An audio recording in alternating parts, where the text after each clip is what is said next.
everyone. I'm here in St. Petersburg, Russia, doing my first live transmission from St. Petersburg. And since today is the 100th anniversary of the start of the USSR, we have a special guest, Daryl Davis, who is here to talk with us, I guess, about what makes the USSR special and whatnot. Let's see. Hi, Peta Milo. Thank you for joining us. Okay, so with that, we'll bring in our guest. And please hit like, subscribe, and be sure to check out our podcast, historically.net. Hi, Daryl. How are you doing? Hi, Asa. I'm doing well. I have had I'm currently based in Portland, in the Oregon West, and there's like a cold storm coming. I really like the cold weather too. I've learned to when I was going to college in Ohio. I was like, the cold weather was very jarring, but I've learned that it's actually really great and awesome. That's good. I mean, here the weather is cold, but the really weird thing is that the sun doesn't come up till about 10 a.m. for now, and the sun doesn't goes down at around 4. Yeah, I know there are 13 different time zones in Russian Federation. So does St. Petersburg have its own time zone, or is it working with or is it same time as Moscow? We're not that far west from Moscow, so it's about the same time. The time zones, I believe, start after the Ural Mountains, I think. The new time zones, and then by Vladivostok, you're 11 hours. Vladivostok is the far complete other side. Yeah, it's next to Korea. Yeah, exactly. It's really, really far east, and there it's about 11 hours ahead of Moscow. Interesting. Let me try to figure out a way to both. Hello, Wade Pilgrim. Thank you for. I'm trying to. Right. I could not quite get my. How do I explain that? No, that does not work. Okay, I could not quite get my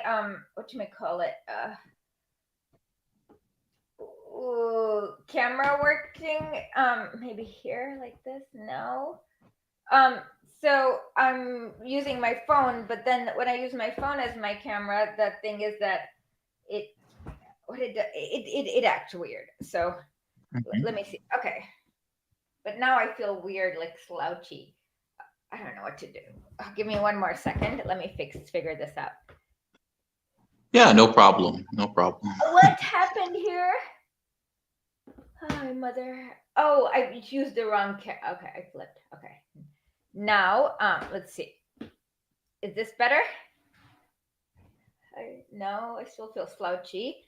So I have to have this on like this, but then to not feel slouchy, but then I can't see comments. I don't know what to do now. Okay. Oh well. I guess okay. Can you keep an eye on the comments, Daryl? Maybe. Yeah. Can you see them? Yes, I can.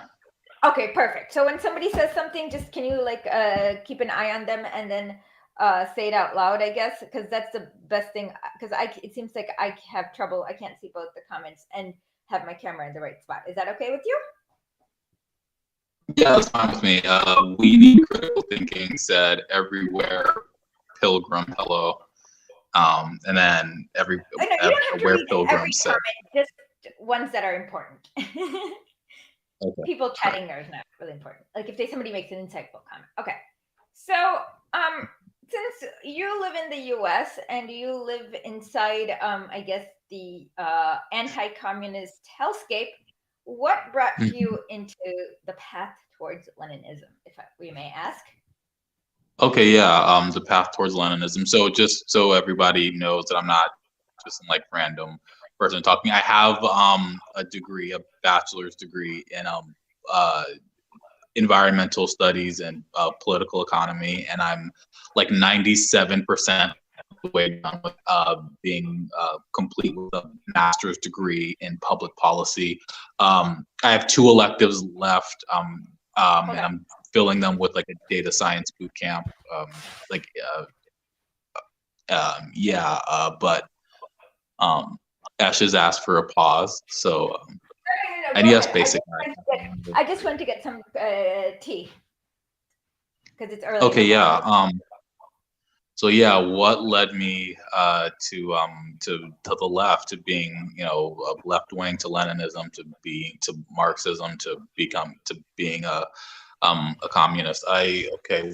Well, so I mean, it's very like, I remember sort of just, I mean, always kind of knowing and having like an inkling that like I don't know, that like American society or like US society just kind of like wasn't the move, like wasn't the vibe. Like I don't know, I remember seeing like, I don't know, about like Vladimir Putin, and like in the early, because like I was a small child in the early 2000s, so in the early 2000s like the mood around Vladimir Putin was relatively positive, and so I had a pretty positive like view of like I would look at Vladimir Putin on the news and I'd be all like, this guy, like his eyes, like he's so like warm and like and genuine. And I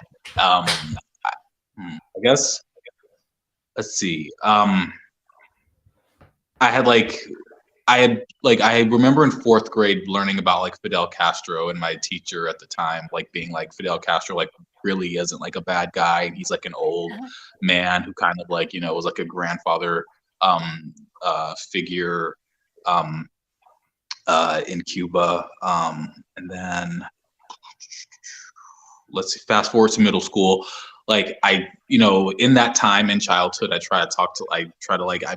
wondering about like, because I see so much like injustice, like so much like, you know, people going through like so much like poverty and like joblessness and like mass death, and like I grew up in San Francisco, so like a lot of people had like AIDS and like you know, and stuff like and other like issues, and I just was like, you know, what's going on and stuff. And like I like would try to like talk to my dad about stuff, and I would get like, you know, a lot of like very sort of like liberal like milk toast thing, because like I don't know, my dad is like really schizo about stuff, where he'll like at one moment he'll be like really really really left wing, but then like really really really like right wing, and like the next second. That's just because of his like Cold War like kind of like American like kind of like, you know, socialization. I could say more, but yeah, I went to this enrichment program when I was in middle school, and I learned about like the counterintelligence program COINTELPRO, and I learned about like the Black Panther Party and stuff like that. And like, you know, directly before this, I was, you know, very much like, I want to be rich, I want to be a billionaire, I'll just like give to charity and stuff like that. And I think I learned about like Fred and like,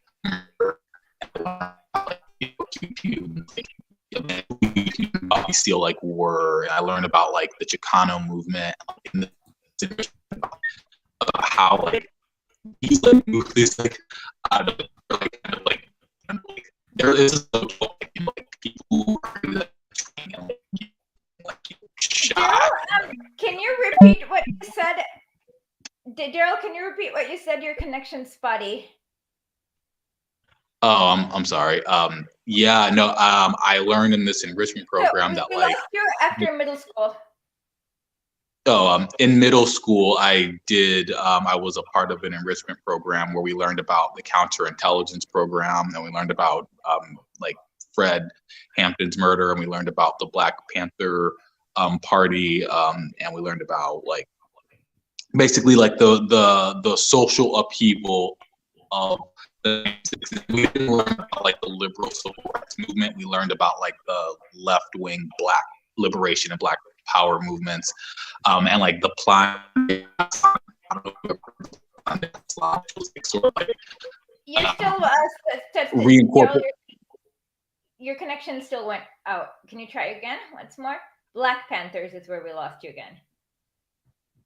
Yes, we learned about the Black Panther movement and the Chicano movement. We didn't learn about like in this one class, which was called ethnic studies.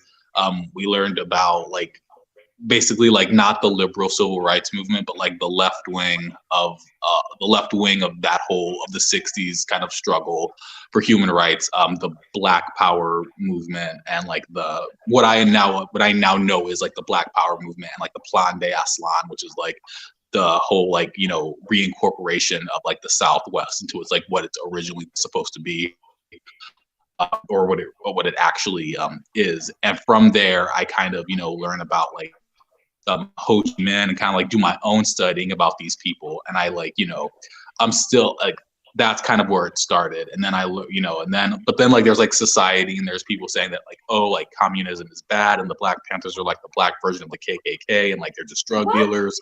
Um, and they're thug. Yeah, yeah. I mean, again, it's America. Like, it's stupid, right? Like, but like, Yeah.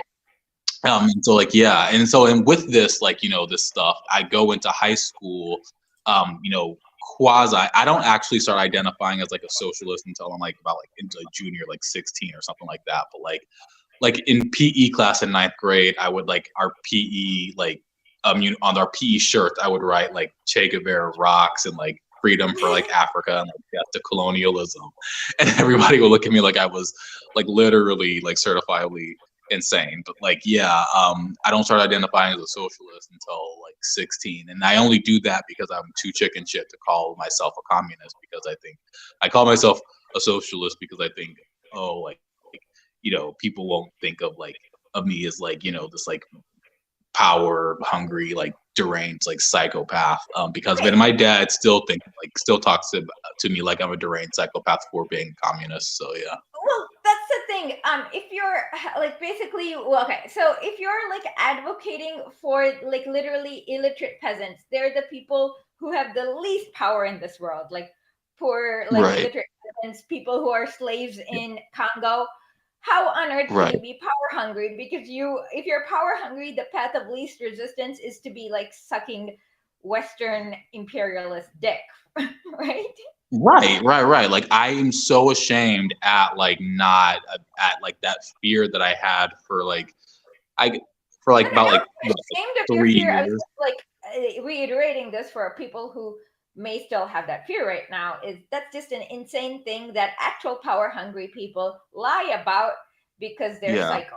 Go Yeah, ahead. like you, I mean, onlookers, you as being left wing, as being a communist, have nothing to be ashamed of, and like do not like, I mean, don't use like socialism as a crutch for being afraid of calling yourself a communist, because it's like the that ilk, those are the people that like helped make World War I a thing. Those were the people who like helped keep the European sector of humanity in like capitalism and in racism and in like and shackled in like the false concept that is whiteness, the genocidal social project that is whiteness. So like, yeah, like don't feel.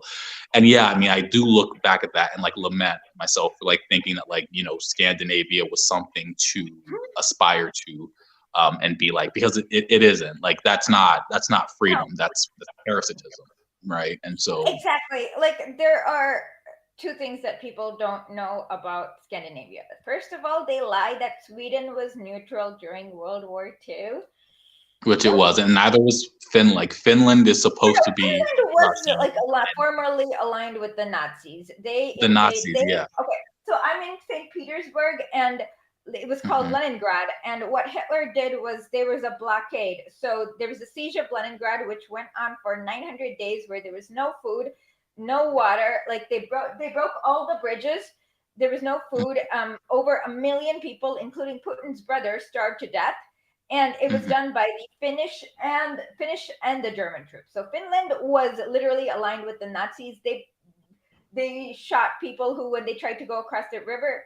But you know what's one thing is that thing twice in Leningrad's history, the Hmm. river it being cold has like saved people. Once was during the Bolshevik Revolution in October, where Kerensky put Cossack guards on the bridges Okay, volume a little low. Sorry. Okay, is this better? Kerensky put Cossack guards on the bridges. Tell me if the volume is correct. And then the second one is basically, hello? Is the volume okay now? Can somebody verify this? There's no new comments, but Okay. very good. Okay, Yep. very good. Okay. So yeah, the first one was when Kerensky put, so then what happened was that it was in October, but not our November, because it was a different calendar, the Julian calendar. And then the Bolsheviks literally walked on the ice, and it looked like they were walking on water. And a lot of these Cossack guards were very religious, and they believed that symbolism. And they're like, okay, God is with the Bolsheviks, we need to be with God. And they literally moved out of the bridge and turned around and joined the Bolsheviks to storm Winter Palace. The second is during the siege of Leningrad, where the Nazis just would not, like, blew up the bridges, like would not let any food come in. And then during the winter, these people with like sleds and carriers just went across the river to, there's a city, I forgot, Schaumburg, over towards the east. And then they went and got food, which like helped save many lives. So yeah, but Finland was definitely aligned with the Nazis. And they Yes, also, it was. and if you read how Finland came to be, Finland was a part of Tsarist Russia, and the West paid this genocidal, you know why Minnesota, genocidal monster, Baron Mannerheim. And if you want to know why Minnesota has so many Finnish people, it's because he literally sold all the socialists into slavery in Minnesota to be like factory worker. He literally sold people. And they killed over 70,000 people. This was in The Nation in 1919. And then they had a fake election after killing just infants, women, children. And Finland even had its own concentration camp called Karelia, which is not Didn't far they like impose a monarchy like on Finland upon like Russia like freeing itself, like yeah, with the that Russian was Revolution? Baron Mannerheim. He was a czarist, and he had even after Finland was formed, he had a big picture of the czar, and he was like, "He's my king," and yeah, and he was basically the progenitor of Finland, and it was a very, very bloody history that they won't tell you about. And it's funny because the first time I learned about this is when I read Lenin's How the Bourgeoisie Uses Renegades.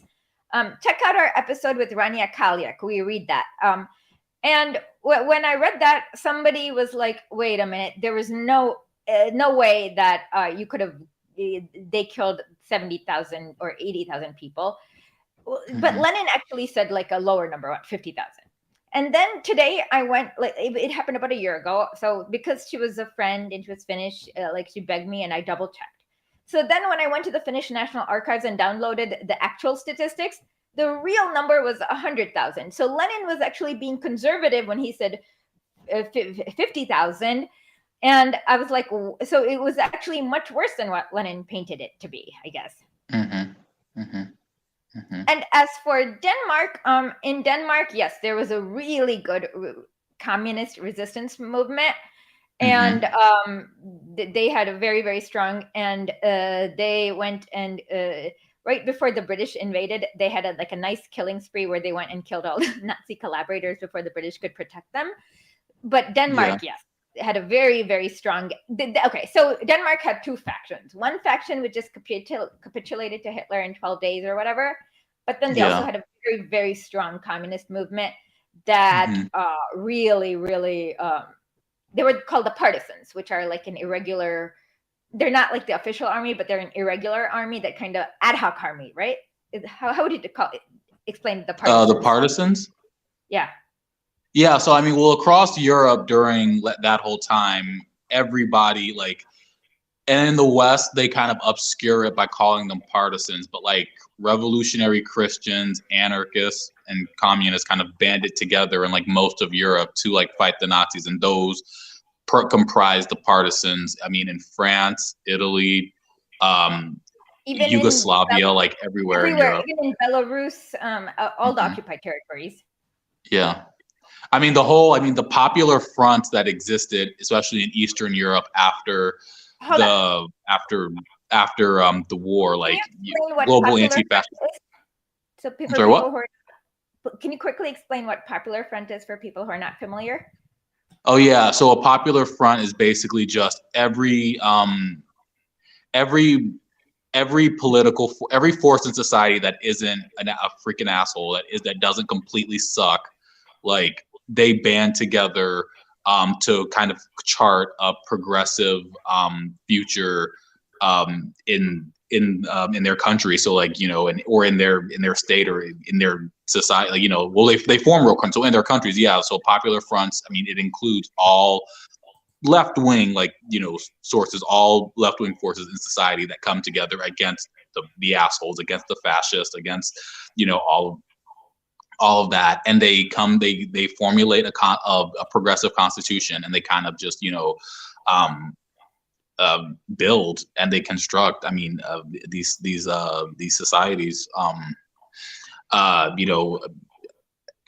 The basic, I mean, they're all social. Like the basic, I mean, kind of thing with these Popular Fronts is that they are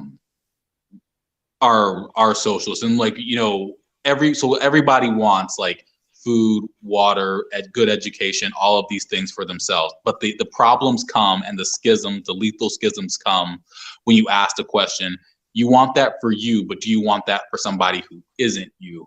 Do you want that for somebody who doesn't look like you, who doesn't pray like you, who doesn't like move like you do, who doesn't like love like you do?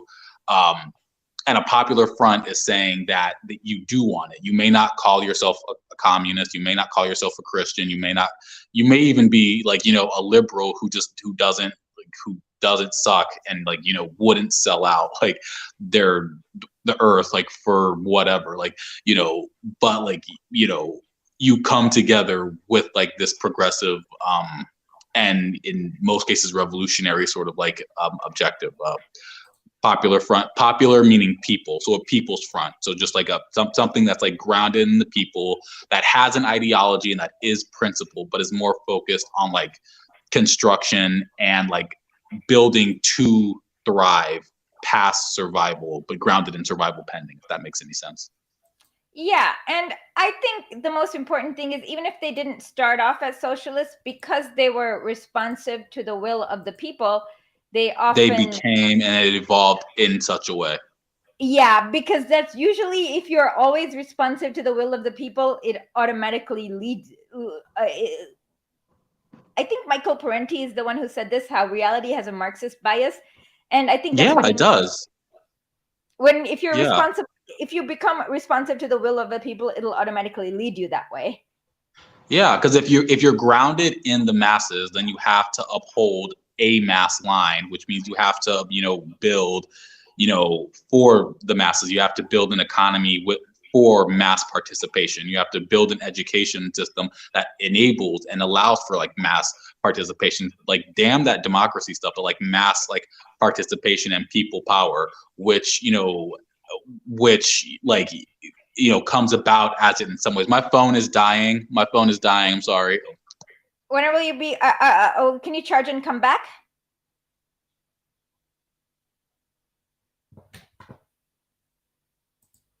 Okay, so happy anniversary. So while we're waiting for Daryl to come back, what we should do is, I don't know, what should we do? Let's see. Let's go through the highlights of what the USSR accomplished. Let's see. So in it was okay. So the very first thing is, even before the formal yes, even before the formal accession, the very first act that was passed after the 1917 October Revolution was the Decree on Peace, Land, and Bread. So that was the very first act that the Sovcom, or the Soviet People's Committee, did. And it means that they made food a universal human right. everyone had a right to land. It was different because back then there was a semi-feudal system, so they ended that. So there was peace, land, and bread, and peace is just ending World War One. So in the West, they have all these like weird reasons for World War One involving the Zimmerman telegram and the execution of the Archduke Ferdinand and all this nonsense.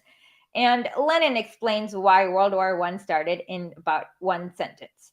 It is a contest between the robbers in Germany and the robbers in Britain on, and they get to decide who robs Turkey of their oil. And that's also the reason for every war since World War One, I think. And then when you realize that it is really imperialist, like Hungary, like trying to grab each other's colonies, mother, oh, Lord. Sorry. So long story, but my I need to go get. Oh, if you guys can, anyone can donate money, I would be very much grateful, because I need to go get an actual microphone stand, because long story short, my microphone stand that I got is not fitting and stuff like that. So please donate. I need the money because I'm writing a book on the USSR, of course. So yeah, that was the very first thing, the land, bread, and getting out of World War One. And the Allies did their no, the microphone didn't fall. It's this that fell, so it was not damaged. Yeah, this is just a noise amplifier. So I hadn't had this on when you guys said it was too quiet. So this is just a noise that fell. I'm okay. So let's start over again. Okay, so when the Allies basically were trying their best to keep Russia in war, because it was a contest between them and Germany on who gets to colonize India, Persia, and Africa. And so what you see is that they wanted to get, like, so the Tsar kind of signed his own death certificate by joining World War One with the Allies. And what happened is that the fragile quasi every single death in World War One is definitely attributable to capitalism. Because literally World War One, as Lenin explains in Socialism and War, Imperialism, the highest stage of capitalism, that it was definitely because the robbers in Germany, let me see if I can find it. The robbers in Germany and the robbers in England decide to figure out who robs Turkey of its oil. And it was literally that.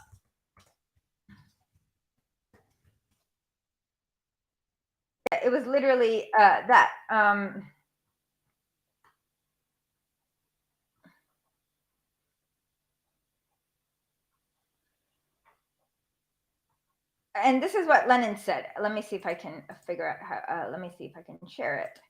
Give me 1 second. Okay, I can't see the share screen. I'm sorry. Okay, I'll just share it here for you guys. Okay. So, yeah, it is. I added USA, but whether whoever wins or there's a draw, war brings upon fresh oppression among hundreds and hundreds of millions of people in Persia and China, a fresh enslavement of the nations, and a new chain for the working class. So World War One is definitely was started because, like I said, Germany was a new capitalist power, and they didn't have all the colonies that Britain had, and then they needed to get the raw materials for their factories. And so Germany, and so basically what you got is three inbred cousins: Britain, France, and the Tsar of Russia, who is definitely an inbred cousin of the Tsar of Russia. Is really creepy how the allies, like, they're all related to each other on both the mother's and father's side. So they signed a treaty. And then the other inbred cousins, Germany, Austria, Hungary, and Ottoman Empire, again, they're all inbred cousins whose family tree doesn't fork, they signed a treaty. And it was literally a war to grab colonies from each other. And if you look at the Treaty of Versailles, the way that the US and Britain punished Germany is not because they did anything that the US and Britain didn't do, but they are trying to handicap a competitor in the free market. So when you read the Treaty of Versailles, you'll see that's why they took away Germany's colonies and gave it to Belgium. And it's nothing about justice or anything else. In fact, Woodrow Wilson, while he spoke about nonsense about decolonialism, he had no intention of doing that. Lenin did. So if you read Ho Chi Minh's, I think I've read this before, Ho Chi Minh's Path Towards Leninism. I can read this again. Let me get this.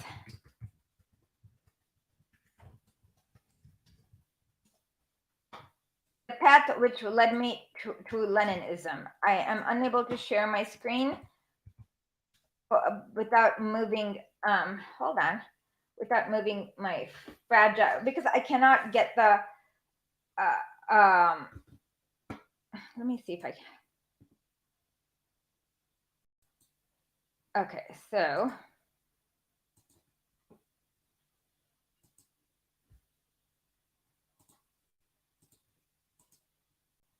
Can you see this now? Yes, you can. No, that's a bad one. This is probably the best. Okay, let's read. Sorry. Okay, let's read this.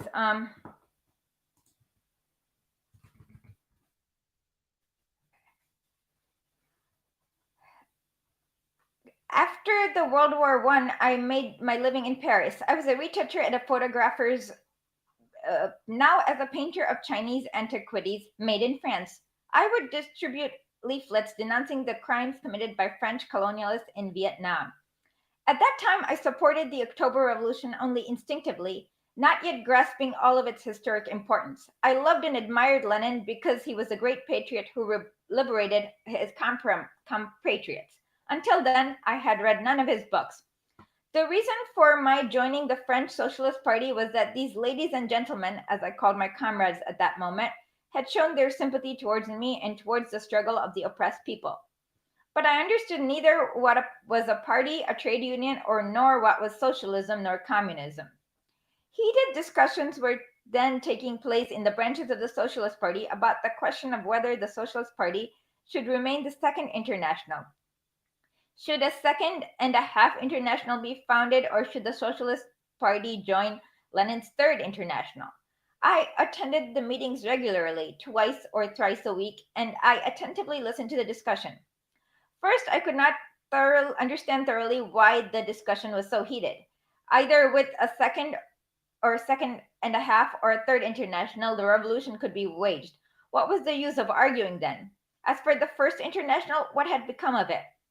What I wanted most to know, and this precisely was not debated in the meetings, which internationals side with the people of the colonial countries. I raised this question, most important in my opinion, in a meeting. Some comrade answered, it is the third and not the second international. And a comrade gave me Lenin's thesis on the national and colonial questions, published by L'Humanité, to read. There were political terms difficult to understand in the thesis, but by dint of reading it again and again, I finally could grasp the main part of it. What emotion, enthusiasm, clear-sightedness, and confidence it instilled into me. I was overjoyed to tears. Though sitting alone in my room, I shouted out loud as if addressing a large crowd.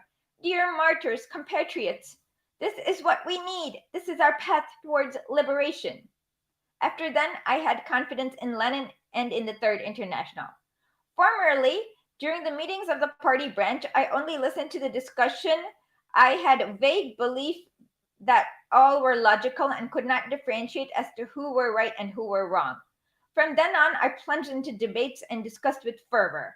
I was still lacking French words to express all my thoughts. I smashed the allegations attacking Lenin and the Third International with no less vigor. My only argument was, if you do not condemn colonialism, if you do not side with the colonial people, what kind of revolution are you waging? Not only did I take part in the meeting of my own party branch, I also went to other party branches to lay down my position. Now, I must tell again that my comrades Marcel Cachin, Valiant Couturier, Monmassou, and many others helped me broaden my knowledge. Finally, at Tours Congress, I voted with them for our joining the Third International. At first, patriotism, not communism, led me to have confidence in Lenin in the Third International. Step alongside the struggles by studying Marxism and Leninism, parallel with the participation in practical activities, I gradually came upon the fact that only socialism and communism can liberate the oppressed nations and the working people throughout the world from slavery. There was a legend in our country as well as in China on the miraculous Book of the Wise. When facing great difficulties, one opens it and finds a way out. Leninism is not only a miraculous book of the wise, a compass for us Vietnamese revolutionaries and people, it is also the radiant sun illuminating our path to final victory, to socialism and communism.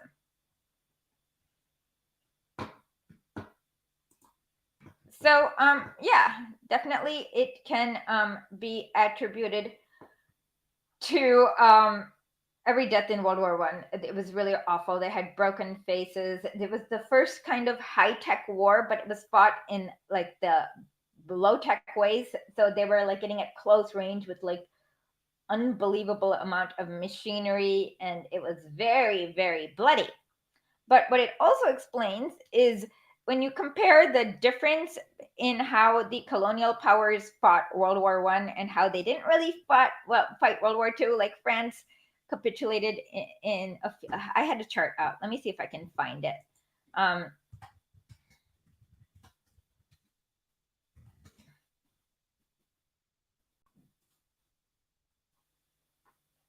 Oh yeah. Here I found it. I'm gonna have trouble putting it on because I have my camera was showing a screen share. It was weird, so I'm using my cell phone, and my cell phone doesn't have a tripod or anything. But let me see. Can you guys see? Yeah, okay. So yeah, so what you can see is that the number of days that these countries fought. France lasted a little. Oh, Norway lasted pretty surprising because they had Vidkun Quisling, about 60 days, and that was the most. Belgium lasted 12 hours. And you see, so all of these countries fought much harder during World War I against Germany than they did in World War II because it was fighting for capitalism, for their colonies, for colonialism. And in World War II, these leaderships were like, well, Hitler, like a lot of the leadership were just like, I don't know what to say. A lot of the leadership were just like, were kind of half-assing themselves, and they didn't really want to. I don't know what to say. They didn't really want to fight in World War II, and that's why you can see that they didn't really. Let's see, what else do we say? And then the first, one of the first biggest. Oh, okay. I should get how to. I should get the tipping part. Yeah. So, which I'll do later. And yeah, what you'll see is that they really, really half-assed everything. And yeah.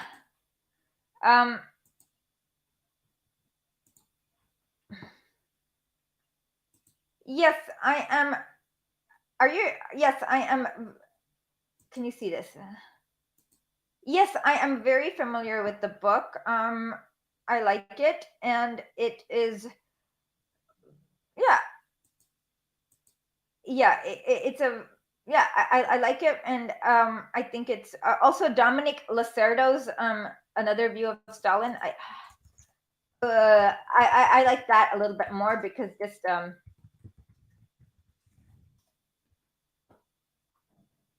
yeah, Ludo Martins has another view of Stalin. It's pretty good, but I personally like Dominic Lacerda's version a little bit better, just because he's a better writer. Um, and yeah, I mean, it's really crazy how in the Cold War people could not make the connection between Nazis and Soviet dissidents. I love that. It's Lenin. How can you not love it? It's like a checklist for every left-wing infantilism that okay, so there are so many left-wing infantile parties, and it's a checklist. Like, all of them do the same things he mentioned there. So I love it. Yeah, we can read that actually. Why not? Let's start reading that.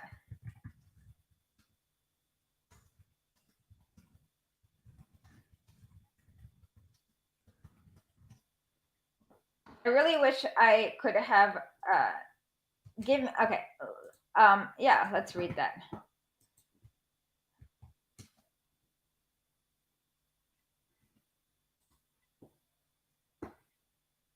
So the context of this is that the German Communist Party had just lost in the struggle against the psychos in Germany. Against the back then, these psychos were called the Whites. I guess they're always called the Whites. It's always an appropriate name. Yeah, so these psychos were called the Whites, and they had just lost, and they'd killed like Rosa Luxemburg and what's his name, Karl Liebknecht in the most brutal fashion. And the German KPD back then was like, oh, we don't want to, like, they were trying to do a feeble imitation of the Bolshevik Revolution, as opposed to actually understanding what happened and what went wrong, and why the German Revolution in 1917 failed, and why the whites just took over so quickly, etc., etc. And so Lenin is like giving them a smackdown. It's a shame they didn't listen, because if they had listened, we would not have had the whole Adolf Hitler person. But yeah, they just didn't listen. And it goes to show you, Lenin's always right. Always listen to him. In the first months after the proletariat in Russia won political power, October, November 7th, 1917, it might have seemed that the enormous difference between backward Russia and the advanced countries of Western Europe would lead the proletarian revolution in the latter countries bearing very little resemblance to ours. We now possess quite considerable international experience, which shows very differently that certain fundamental features of our revolutions have significance that is not local or peculiarly national or Russian alone, but international. I am speaking here of international significance in the broadest sense of the term, not merely several but all primary features of our revolution, and many of its secondary features are of international significance in the meaning of its effect on all countries. I am speaking of it in the narrowest sense of the word, taking international significance to mean the international validity or the historical inevitability of a repetition on an international scale of what has taken place in our country. It must be admitted that certain fundamental features of our revolution do possess that significance. It would of course be grossly erroneous to exaggerate this truth and to extend it beyond certain fundamental features of our revolution. It would also be erroneous to lose sight of the fact that soon after the victory of the proletarian revolution in at least one of the advanced countries, a sharp change will probably come about. Russia will cease to be a model and will once again become a backward country in the Soviet and the socialist sense. But that never happened. And at the present moment in history, however, it is the Russian model that reveals to all countries something highly significant of their near and inevitable future. Advanced workers in all lands have long realized this more often than not. They have grasped it with their revolutionary class instinct rather than realized it. Herein lies the international significance, in the narrow sense of the word, of Soviet power and of the fundamentals of Bolshevik theory and tactics. Revolutionary leaders of the Second International, such as Kautsky in Germany and Otto Bauer and Friedrich Adler in Austria, have failed to understand this, which is why they have proved to be reactionaries and advocates of the worst kind of opportunism and social treachery. Incidentally, the anonymous pamphlet entitled The World Revolution, Weltrevolution, appeared in Vienna in 1919. Sozialistisch Bücherei Heft, I don't know how to say 11 in German, Ignaz Brandt. 1, 2, 3, 4, 5, 6, 7, 8, 9, 10, 11. I think 11 is 11. Okay. Correct me if I'm wrong with my, okay. We shall, however, deal with this pamphlet in greater detail some other time. We shall here note only one more point in bygone days when he was still a Marxist and not a renegade, Kautsky. Dealing with the question as a historian, foresaw the possibility of a situation arising in which the revolutionary spirit of the Russian proletariat would provide a model to Western Europe. This was in 1902, when Kautsky wrote an article for the revolutionary Iskra, The Slavs and the Revolution. Here is what he wrote in the article. At present time, in contrast with 1848, it would seem not only have the Slavs entered the ranks of revolutionary nations, but that the center of revolutionary thought and revolutionary action is shifting more to the Slavs. Revolutionary center is shifting from the west to the east. In the first half of the 19th century, it was located in France, at times in England. In 1848, Germany too joined the ranks of the revolutionary nations. The new century has begun with events which suggest the idea that we are approaching a further shift of the revolutionary center, namely to Russia. Russia, which has borrowed so much revolutionary initiative from the West, is now perhaps herself ready to serve the West as a source of revolutionary energy. The Russian revolutionary movement is now flaring up and will perhaps prove to be the most potent means of exercising the spirit of flabby Philistinism and coldly calculating politics that is beginning to spread in our midst. It may cause the fighting spirit and the passionate devotion of our great ideals to flare up again. To Western Europe, Russia has long ceased to be a bulwark of reaction and absolutism. I think the reverse is true today. Western Europe is becoming Russia's bulwark of reaction and absolutism. And that is also true today. It's funny how nothing ever changes, no matter how nothing ever changes.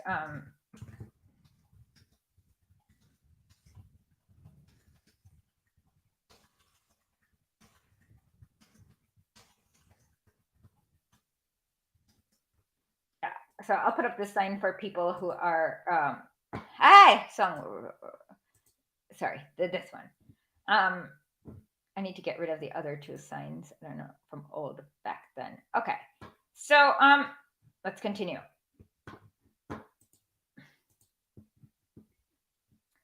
Russian revolutionaries might have coped with the Tsar long ago had they not been compelled to fight his ally, European capital. Let us hope that this time they will succeed in coping with both enemies and that the new Holy Alliance will collapse more rapidly than its predecessors did. However, the present struggle in Russia may end, the blood and suffering of martyrs whom unfortunately it will produce in too great numbers will not have been in vain. They will nourish the shoots of social revolution throughout the civilized world and make them grow more rapidly and luxuriantly. In 1846, the Slavs were a killing frost which blighted the flowers of the people's spring. Perhaps they are now destined to be the storm that will break the ice of reaction and irresistibly bring it with a new and happy spring of nations. How well Karl Kautsky wrote 18 years ago. It's funny because it's kind of going on right now too. Thank you. Thank you.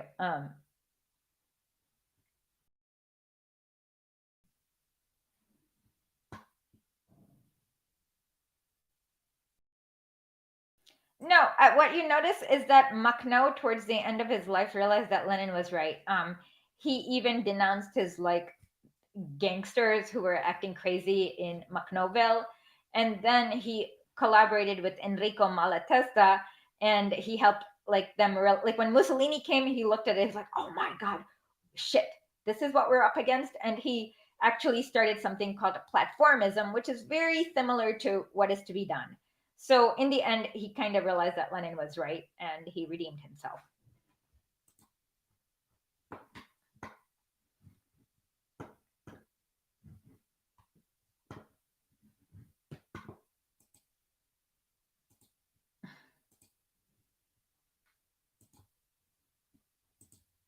Okay, I think I'm gonna try.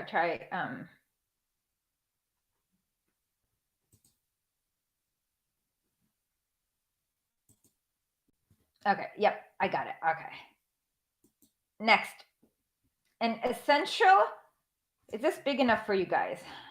I can't see. I can't see both screens, so I need somebody to say if it's big enough or not. For you to follow along. Okay, I will, unless somebody complains, I will assume it is big enough for you to follow along. It is, I think, almost universally, so now I can hide it. Hold on. Now that you know where I'm reading from, now I can hide the scroll. I think it is, almost universally realized at present that the Bolsheviks could not have retained power for 2.5 months, let alone 2.5 years, without the most rigorous and truly iron discipline in our party, without the fullest and unreserved support from the entire mass of the working people. That is, from all thinking, honest, devoted, influential elements in it, capable of leading the backward strata or carrying the ladder along with them. The dictatorship of the proletariat means a most determined and most ruthless war waged by the new class against a more powerful enemy, the bourgeoisie, whose resistance is increased tenfold by their overthrow, even if only in a single country, and whose power lies not only in the strength of international capital, the strength and durability of their international connections, but also in the force of habit, in the strength of the smallest scale of production. Unfortunately, small-scale production is still widespread in this world, and small-scale production engenders capitalism. And the bourgeoisie continuously, daily, hourly, spontaneously, and on a mass scale. All these reasons make the dictatorship of the proletariat necessary, and victory over the bourgeoisie is impossible without a long, stubborn, desperate, life-and-death struggle which calls for tenacity, discipline, and a single inflexible will. He's right.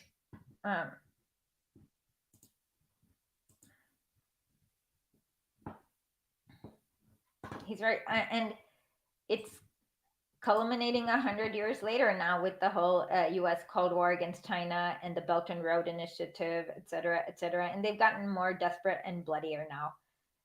So like the bourgeoisie of international capital is at the weakest right now, thanks to the Belt and Road Initiative and China and all the basically, and the Ukraine war, where they've been self-disarming. I've made some threads on my Twitter and I've also talked about this in the call-in, where the U.S. is running out of certain ammunitions because they, as you can see, like they just weren't serious. So the U.S. they were not serious about, I guess, stockpiling weapons. Even it seemed more like a gift towards Raytheon. Oh, by the way, it's very beautiful. Let me see if I can show you the snow. If you can see it, it's very beautiful. Can you see it? Isn't it really beautiful?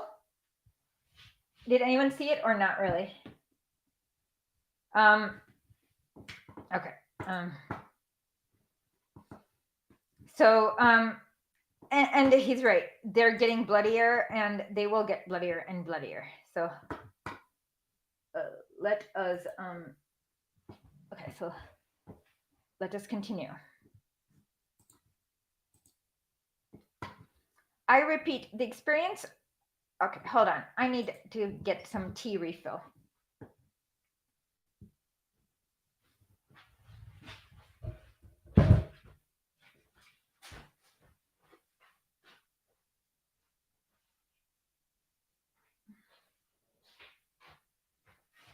Yeah, so I'm getting a nice refill of my tea. Yeah, nothing's like an Earl Grey with a lemon on it in the for the cold winter morning. Hot chocolate for you guys in the States because it's at night, and Earl Grey, just like Picard. Earl Grey with a lemon in it.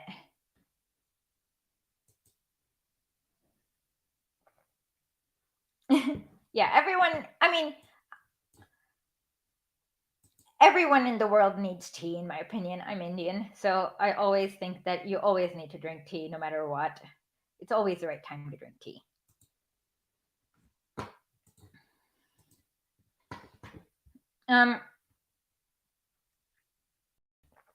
Tea, yeah, I love tea. Okay.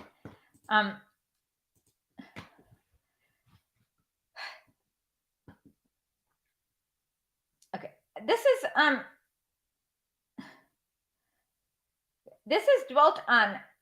often dwelt on. However, not nearly enough thought is given to what it means and under what conditions it is possible. Would it not be better if these salutations addressed to the Soviets and the Bolsheviks were more frequently accompanied by a profound analysis of the reason why the Bolsheviks have been able to build up the discipline needed by the revolutionary proletariat? As the current of political thought and as a political party, Bolshevism has existed since 1903.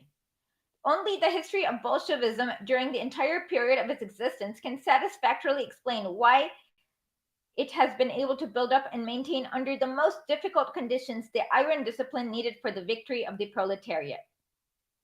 The first question to arise, how is the discipline of the proletariat's revolutionary party maintained? How is it tested? How is it reinforced? First, by the class consciousness of the proletarian vanguard and by its devotion to the revolution, by its tenacity, self-sacrifice, and heroism. Second, by its ability to link up, maintain in the closest contact, and if you wish, merge in certain measure with the broadest masses of the working people, primarily with the proletariat, but also with the non-proletarian masses of the working people. Third, by the correctness of the political leadership exercised by this vanguard, by the correctness of its political strategy and tactics, provided the broad masses have seen from their own experience that they are correct. Without these conditions, discipline in a revolutionary party really capable of being the party of the unadvanced class, whose mission it is to overthrow the bourgeoisie and transform whole society, cannot be achieved. Yeah, this sentence would have worked in Russian because in Russian you have cases, but in English it seems a little cumbersome. So I think what it is, he's saying that if the party does not have ironclad discipline and who does not maintain their main mission to overthrow the bourgeoisie and transform society, this party cannot be successful. Without these conditions, all attempts to establish discipline inevitably fall flat and end up in the phrase-mongering and clowning. I love that. Yeah, he is. I like the way how he uses terminology that's like now, but 100 years ago. I like the way that he uses the terminology clowning. That's a good one. And clowning. I like the way he uses the word clowning as a verb, as in to be a clown. On the other hand, these conditions cannot emerge at once. They are created only by the prolonged effort and hard-won experience. Their creation is facilitated by a correct revolutionary theory, which in its turn is not dogma, but assumes final shape only in close connection with the practical activity of a truly mass and truly revolutionary movement. The fact that in 1917 to 1920, Bolshevism was able, under unprecedentedly difficult conditions, to build up successfully and maintain the strictest centralization and iron discipline was due simply to a number of historical peculiarities of Russia. On the one hand, Bolshevism arose in 1903 on a very firm foundation of Marxist theory. The correctness of this revolutionary theory and of it alone has been proved, not only by the world experience throughout the 19th century, but especially by our experience of seeking and vacillations, the errors and disappointments of revolutionary thought in Russia. For about half a century, approximately from the 1840s to the 1890s of the last century, or 2 centuries ago, progressive thought in Russia, oppressed by a most brutal and reactionary Tsarism, sought eagerly for a correct revolutionary theory and followed with the utmost diligence and thoroughness each and every last word in this sphere in Europe and America. Russia achieved Marxism the only correct and revolutionary theory through the agony she experienced in the course of a half a century, unparalleled by torment and sacrifice, of unparalleled revolutionary heroism, incredible energy, devoted, searching, study, practical, trial, disappointment, verification, and comparison with European experience. Thanks to the political emigration caused by Tsarism, revolutionary Russia in the second half of the 19th century acquired a wealth of international links, excellent information on the forms and theories of world revolutionary movement, such as no other country possessed.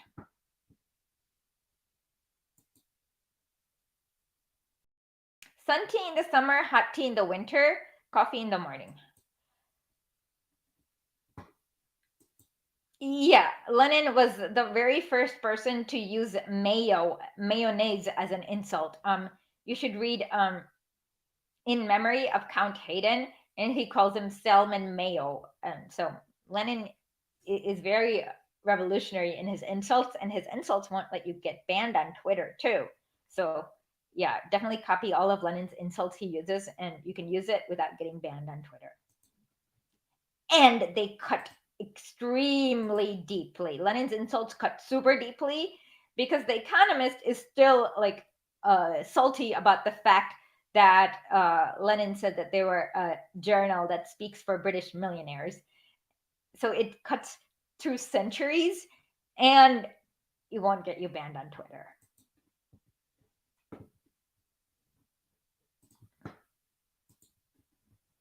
Okay, let's continue. On the other hand, Bolshevism, which has arisen on this granite foundation of theory, went through 15 years of practical history, 1903 to 1907, unequaled anywhere in the world in its wealth of experience. During those 15 years, no other country knew anything even approximating to that revolutionary experience and that rapid, varied succession of different forms of movement, legal and illegal, peaceful and stormy, underground and open, local circles and mass movements, and parliamentary and terrorist forms. In no other country has there been concentrated in so brief a period of such wealth of forms, shades, and methods of struggle of all classes in a modern society. A struggle which, owing to the backwardness of the country and the severity of the Tsarist yoke, matured with exceptional rapidity and assimilated most eagerly and successfully the appropriate last word of the American and European political experience. Okay. Please donate, give super chats, invite your friends, family,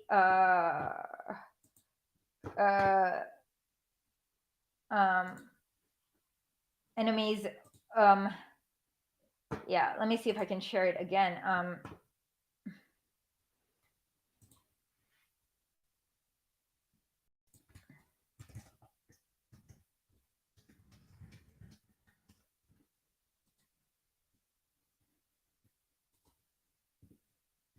Okay.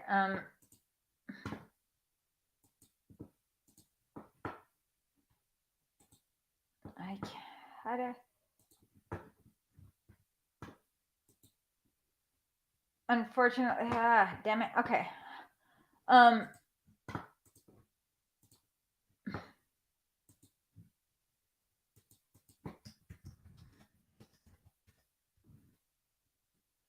I invited Uncle Authority to see if he wants to come. I hope he's awake. Let me see if he's.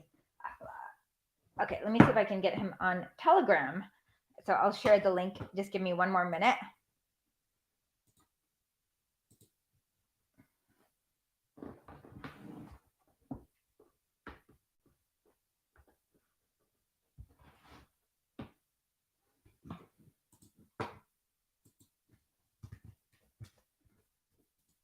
Absolutely. We will do it again. Because the people's flag is the brightest red from all the martyred dead. I forget. Cowards may cheer, traitors may sneer, but we'll keep the red flag flying here. Yep, it's always as August Bebel says, it's always the eternal struggle between the right and the left and the swamp in between. And unfortunately, the swamp in between is winning right now. Well, no, it's not winning. It's actually getting its first heavy blow, and that's why the swamp in between is acting kind of psycho right now. So it's actually, the swamp in between is actually the weakest right now as it has ever been. So it's wrong for me to say it's winning. It is just, okay. So let's continue. The principal stages of the history of Bolshevism. The years of preparation for the revolution. I agree, especially since the fact that the song is still the official anthem of the Labour Party is insulting on so many levels. Exactly, especially with Keir Starmer and his trilateral commission labor theory, and the fact that they've turned their backs on the unions and they are the worst iteration of Blairism that you can ever find is very, very depressing. I agree. I don't know what to say other than, yeah. I don't know what is to be done in the UK. Everything seems so hard and ossified, and it's, yeah. And it sucks because millions are suffering in the UK out of poverty, zero contract hours, like privatized, like, yeah. But yeah, Keir Starmer is the worst iteration of Blairism. The approach of a great storm was sensed everywhere. All the classes were in a state of ferment and preparation. Abroad, the press of political exiles discussed the theoretical aspects of all fundamental problems of the revolution. Representatives of three main classes and of three political trends, the liberal bourgeoisie, the petty bourgeoisie democratic, concealed behind social democratic and social revolutionary labels, and the proletarian revolutionary, anticipated and prepared the impending open class struggle by waging a most bitter struggle on the issue of programs and tactics. All the issues on which the means waged an armed struggle in 1905 and in 1920 can and should be studied in their embryonic form in the press of the period. Among these three main trends, there were, of course, a host of intermediate, transitional, or half-hearted forms. It would be more correct to say that those political and ideological trends were genuinely of a class nature, crystallized in the struggle of press organs. Parties, factions, and groups, the classes were forging the requisite political and ideological weapons for the impending battles. The years of revolution, 1905 to 07, all the classes came out into the open.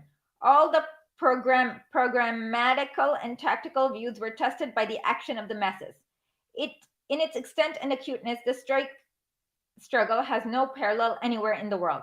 The economic strike developed into a political strike and later into an insurrection.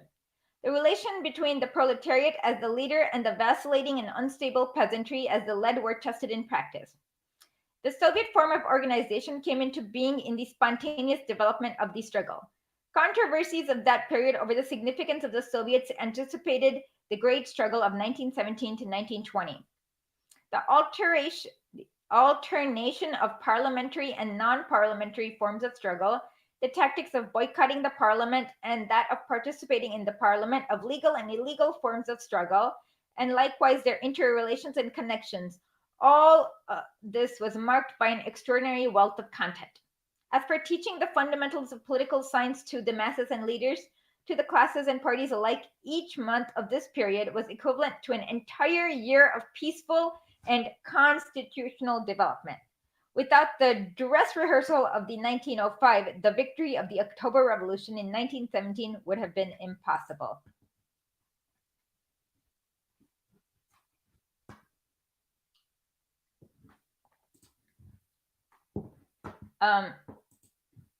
Can somebody tweet to Uncle Authority and tell him to check his Telegram? Okay.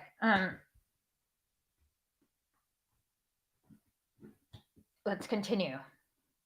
Be sure to hit like, be sure to subscribe, and be sure, if you can, please donate via super chat or go to historically.net or donate via PayPal, or I'm going to get Buy Me a Coffee very soon too.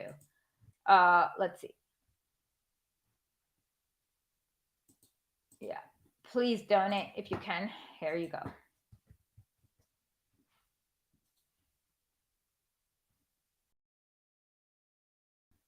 How do you, okay. Don't donate your life savings, just donate $2. Think of it like a Starbucks coffee. Just don't, yeah. And Wade, we need critical thought is right. Also activate the bell.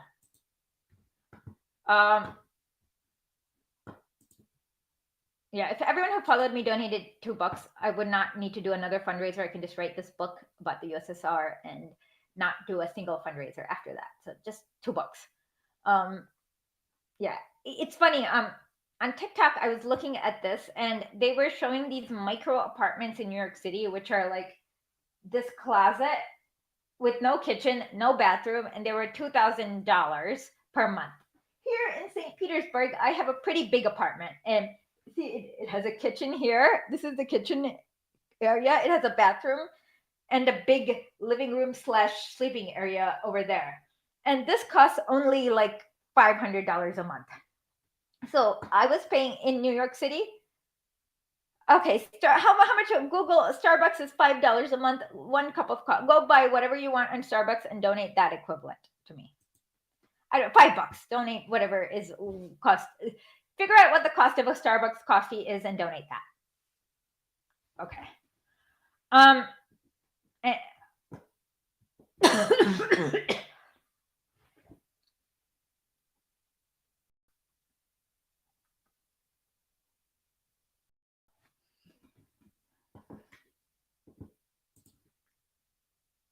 Hold on, I need to be back in this. I need to get a snack because I'm feeling a little queasy. And this happens when I drink tea without getting a snack.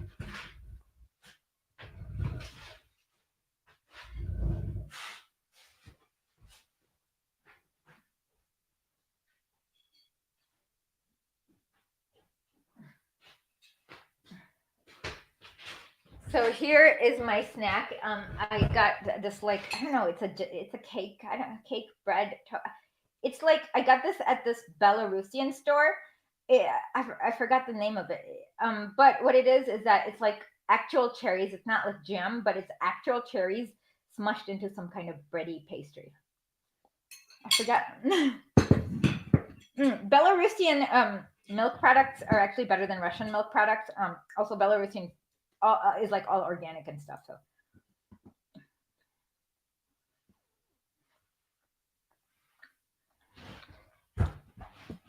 Okay, we will get started again.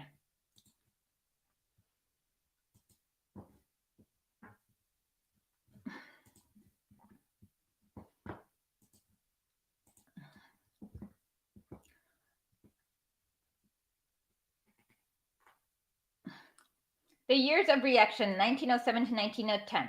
Tsarism was victorious. All the revolutionary and opposition parties were smashed.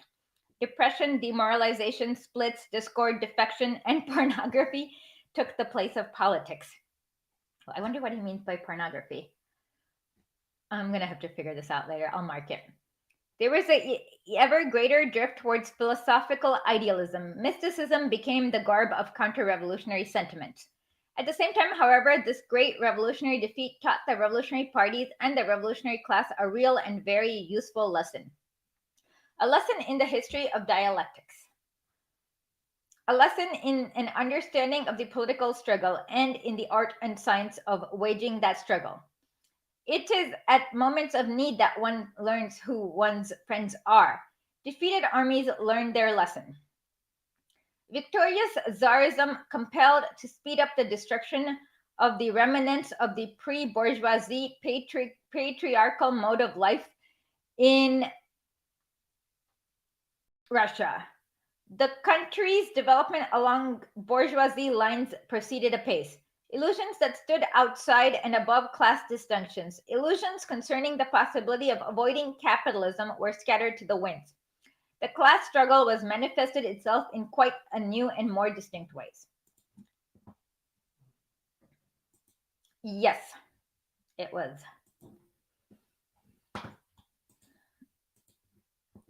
Revolutionary parties had to complete their education. They were learning how to attack. Now they had to realize that such knowledge must be supplemented with the knowledge of how to retreat in good order. They had to realize, and it is from bitter experience that the revolutionary class learns to realize this, that victory is impossible unless one has learned how to attack and how to retreat properly. Of all the defeated opposition in revolutionary parties, the Bolshevik effected the most orderly retreat with the least loss to their army, with its core best preserved with the least significant splits in point of death and incurability, and with the least demoralization, and in the best condition to resume work on the broadest scale and in the most correct and energetic manner. The Bolsheviks achieved this only because they ruthlessly exposed and expelled the revolutionary phrasemongers, those who did not wish to understand that one had to retreat, that one had to know how to retreat, and that one absolutely to learn how to work legally in the most reactionary parliament, in the most reactionary of trade unions, cooperatives, and insurance societies, and similar organizations. In the years of revival, 1910 to 1914, at first progress was incredibly slow. Then followed the Lena events of 1912. It became somewhat rapid. Lena is like a river in the east near in Siberia, and they had these like really they had these gold mines, I believe, or maybe gold mines, and there were strikes, and then the Tsar like sent out his like psychos to go and like put down the workers, and yeah, lots of just disgusting things happened there. Yeah.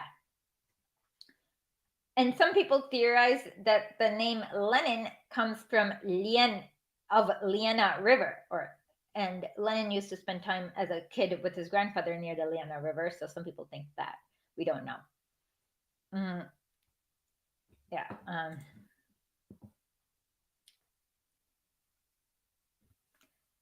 Good. I am incapable of actually cooking anything. So if you can do a cooking video,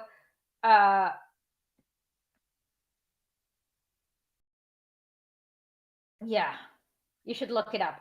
I wonder if I can bring my Russian teacher. He's from Belarus, so I wonder if I can bring. Actually, I should bring his wife on to give us some recipes. Okay.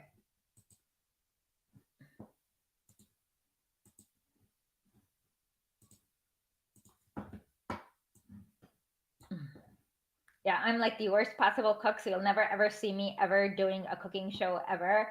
I literally cannot make I struggle to make a sandwich for myself. I finally learned how to cut vegetables properly after watching a lot. I don't know. Is this an Instapot? Let me show you. Hold on. Is this an Instapot? Like, I have this. I don't know what this is.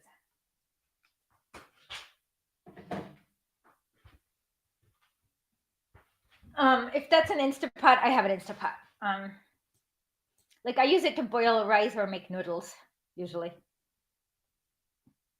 But I am like the worst possible cook ever.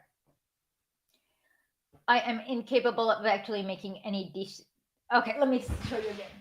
What is this?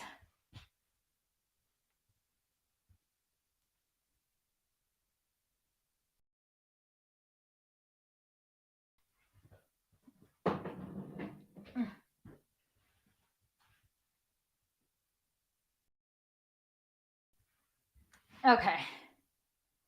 I mean, it's hard to make sandwiches that taste good because you need to figure out the right bread, the right cheese, the right toppings. I don't know what else. Whether to toast it or what else do you do with sandwiches? I don't know.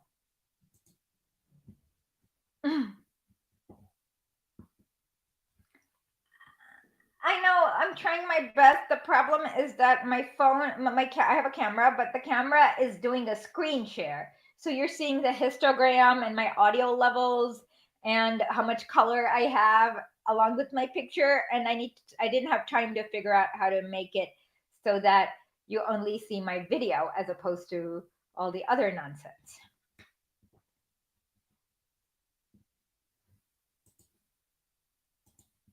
Let's continue. At first, the progress was slow. Then, following the Lena events of 1912, it became somewhat more rapid.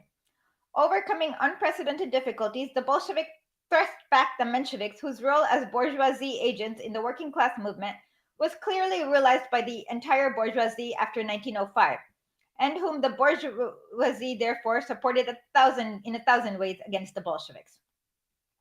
But the Bolsheviks would never have succeeded in doing this had they not followed the correct tactics of combining illegal work with the utilization of legal opportunities, which they made a point of doing.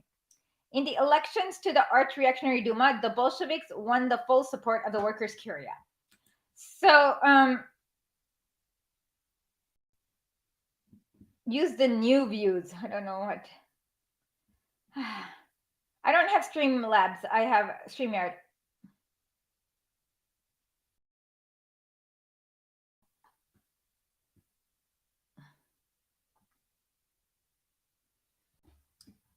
Yeah. But what was I saying? So the Curia was kind of like the Electoral College, but a little bit more democratic.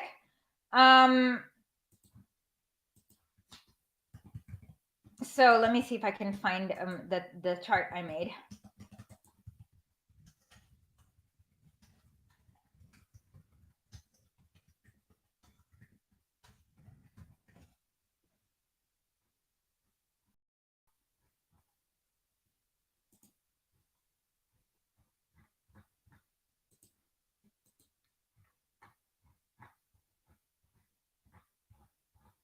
I can't, no, but so what was it? Basically, it was $1. It was kind of like $1 a vote or a ruble a vote, as in there was three curias. There was the nobleman curia, which is like their electoral college, and they got like 2 representatives or something like that. It was something crazy. And then there was the peasants curia, where they got like no representatives or half or advisory, I don't know, some BS. And then the workers curia, where the workers got to send 1 workers representative at the same time. And yeah, and so the workers curia completely supported Bolsheviks, and they did like everything that the Bolsheviks asked them to do, is what he's trying to say. The first imperialist war, I like that, the first imperialist world war in 1914 to 1917, legal parliamentarism with extremely reactionary parliament rendered the most useful service to the Bolsheviks, the party of the revolutionary proletariat. The Bolshevik deputies were exiled to Siberia.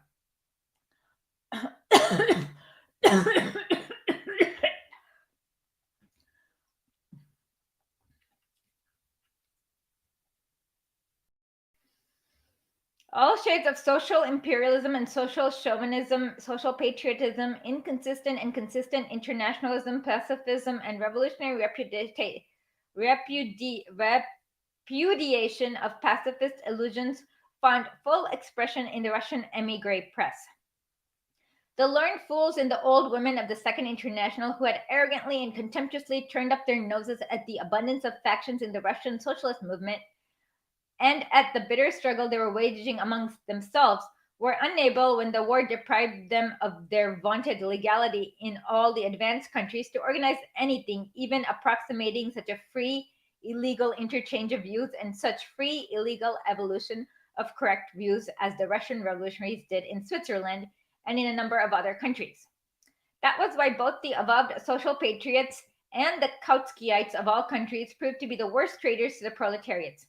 One of the principal reasons why the Bolshevism was able to achieve victory in 1917 to 1920 was that since the end of 1914, it had been ruthlessly exposing the baseness and vileness of social chauvinism and Kautskyism, to which Languettism in France, in the view of the Fabians and the leaders of the Independent Labour Party in Britain and of Turati in Italy, etc., correspond.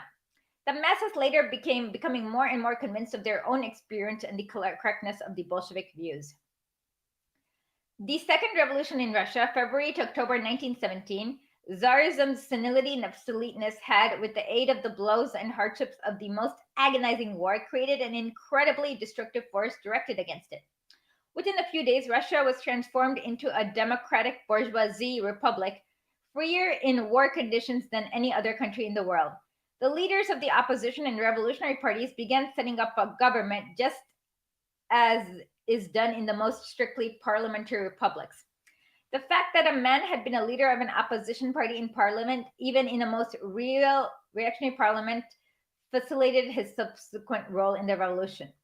In a few weeks after the Mensheviks and the social revolutionaries thoroughly assimilated all methods and manners, the arguments and sophistries of European heroes of the section internationalists, of the ministerialists, the opportunist riffraff, everything we now read about the Scheidmans, the Noskias, and about Kautsky, Hilferding, Renner, Austerlich, Otto Bauer, Fritz Adler, Turati, Languet, about the Fabians and the leaders of the independent party of Britain, all of this seems to us, and indeed is, a dreary repetition, a reiteration of an old familiar refrain. And it seems to have continued for the next 100 years. As history would have it, the opportunists of backward countries became the forerunners of the opportunists in a number of advanced countries. If the heroes of the Second International have all gone bankrupt and have disgraced themselves over the question of the significance of the role of the Soviets in Soviet rule, if the leaders of three very important parties have now left the Second International, namely the German Independent Social Democratic Party, the French Longuetists, and the British Independent Labour Party, have disgraced themselves and become entangled in this question in a most telling fashion.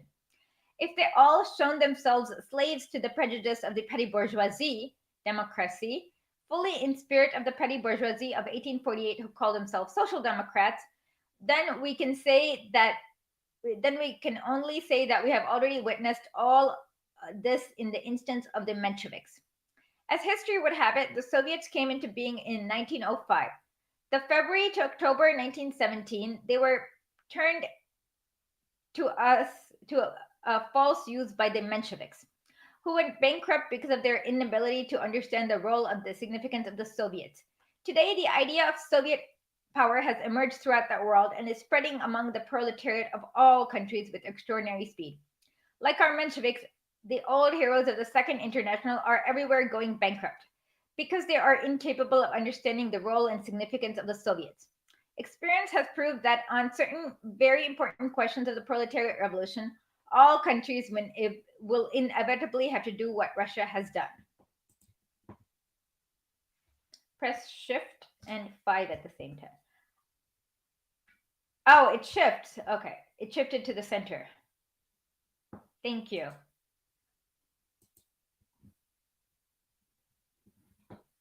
Let us continue.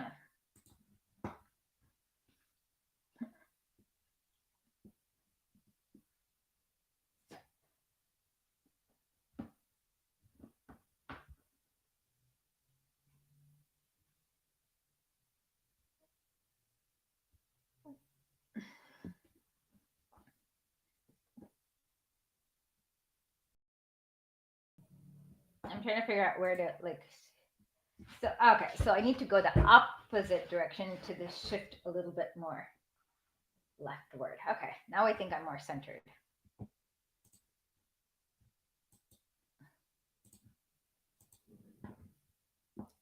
Despite the views that are today often met with Europe and America, the Bolsheviks began their victorious struggle against the parliamentary and, in fact, bourgeoisie republic and against the Mensheviks in a very cautious manner. And the preparations they made for it were by no means simple. At the beginning of the period mentioned, we did not call for the overthrow of the government, but explained it was impossible to overthrow it without changing the composition and the temper of the Soviets.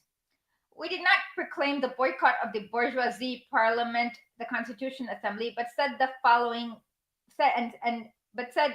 the April 1917 conference of our party began to state officially in the name of the party that a bourgeoisie republic with a constituent assembly would be better than a bourgeoisie republic without a constituent assembly, but that a workers' peasants republic, a Soviet republic, would be better than any bourgeoisie democratic parliamentary republic.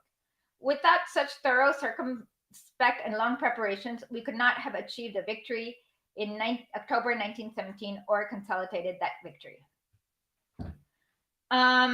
Yeah, so basically,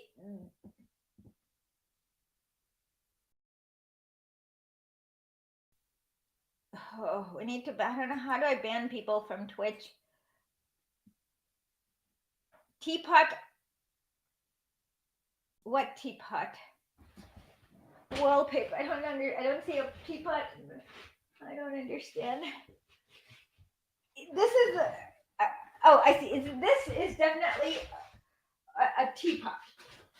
This is definitely a teapot. This is the wallpaper.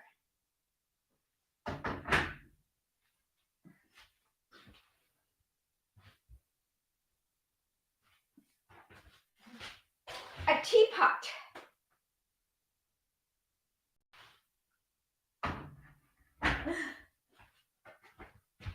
Okay.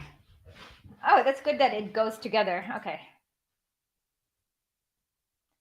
Somebody needs to go. Can if any mods are around, can somebody go and ban the annoying person on Twitch, please?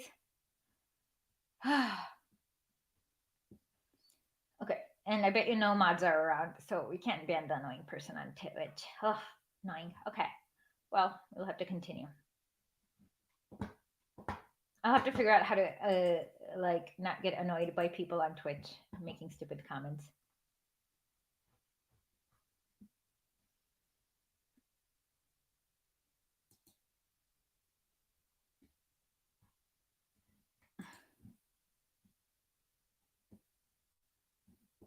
Yeah, I'm usually streaming on Twitch and Twitch and this one. What's this platform? YouTube, and also on VK and sometimes on Rofkin if I can get it working. Rofkin is hit or miss. Sometimes Roko, thank you. Are you a mod on Twitch? Awesome. Kick them out. Thank you so much.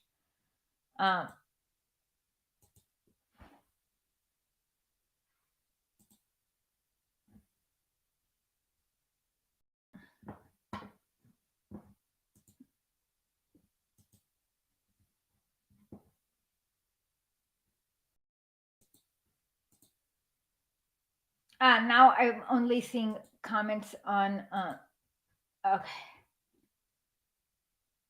Yeah, it's toxic. Please kick him out. Thank you so much. Or mute him. Don't kick him out, just mute him. It's just I have ADHD and I get really easily distracted, and I don't want to spend my time arguing with random comments on Twitch where I should be reading. Yeah, I don't believe in free speech for anyone. I am very authoritarian. I think everyone's speech should be cracked down, especially on my streams. First and foremost, okay, struggle within against which enemies within the world. This one's very important for both Americans and, well, I mean, there is no movement in America per se because none of you have, like, there just isn't. Okay, I will make you a mod later. I'll figure this out. We'll figure this out. I'll make you a mod later.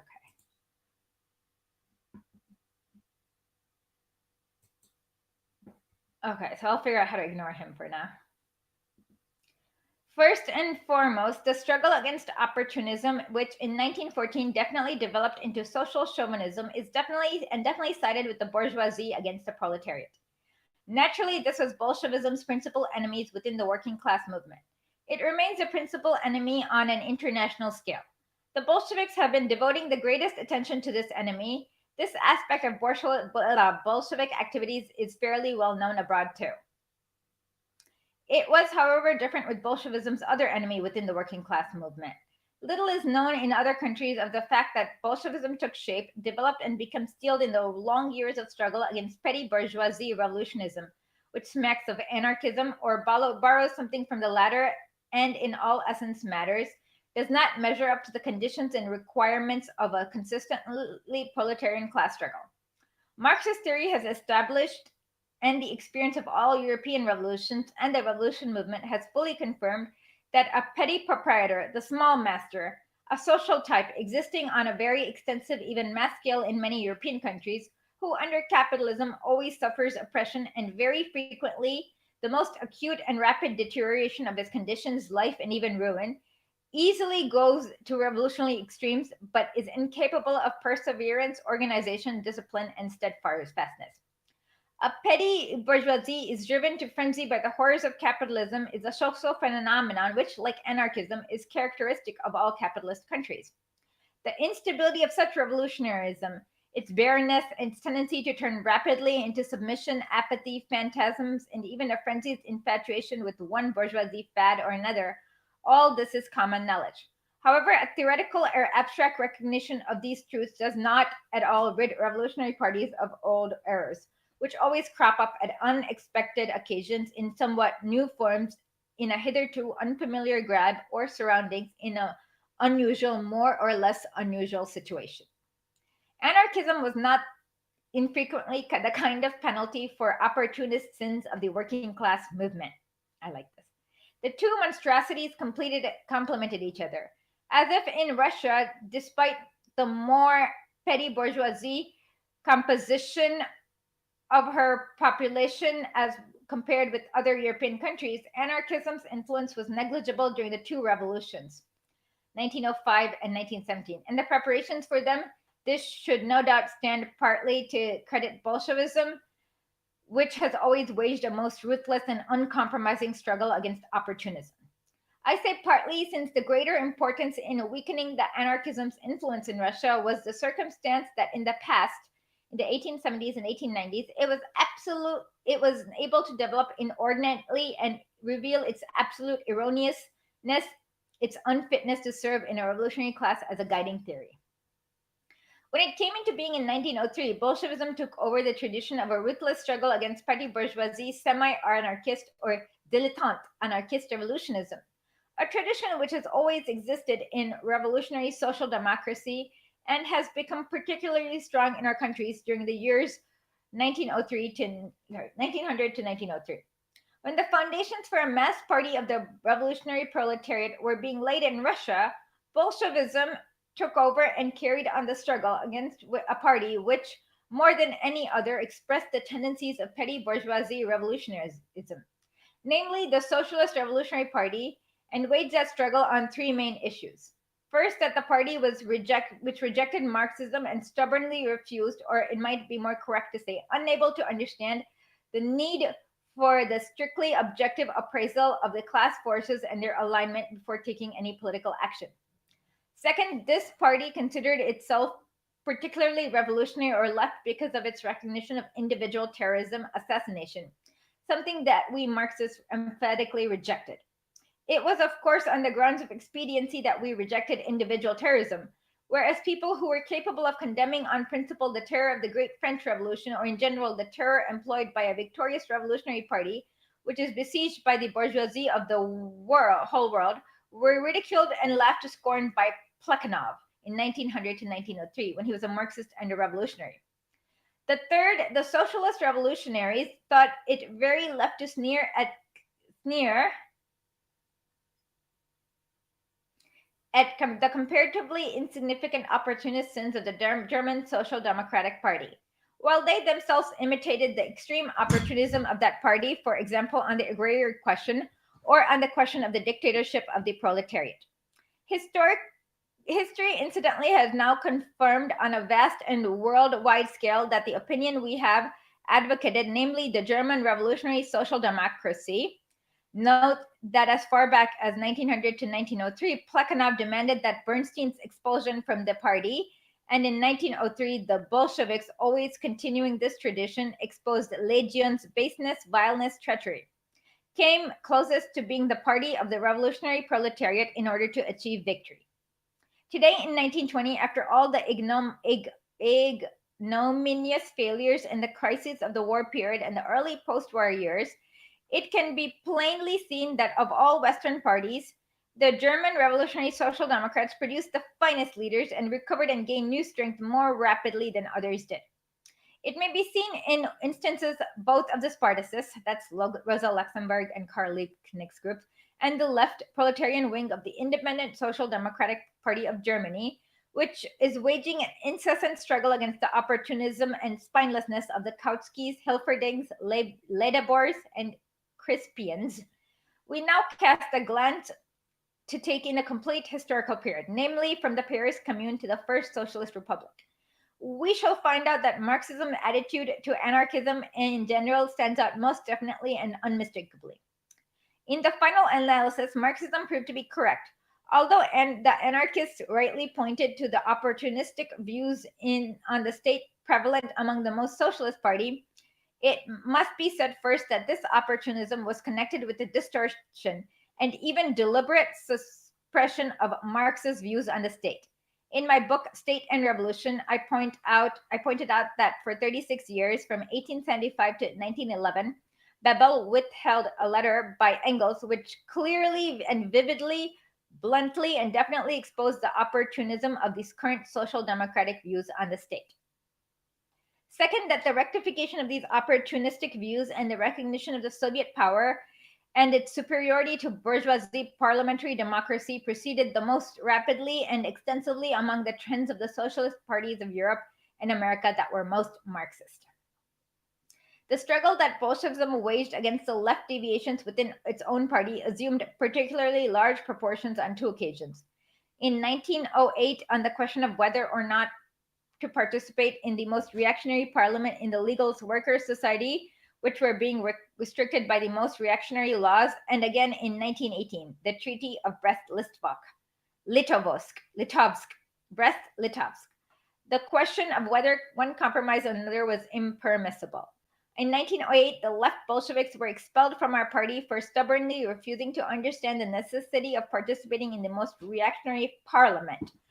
The left, among whom were mainly splendid revolutionaries who subsequently were and still are commendable members of the Communist Party, based themselves particularly on the successful experience of the 1905 boycott, when in August 1905, the Tsar proclaimed the convocation of a consultative parliament.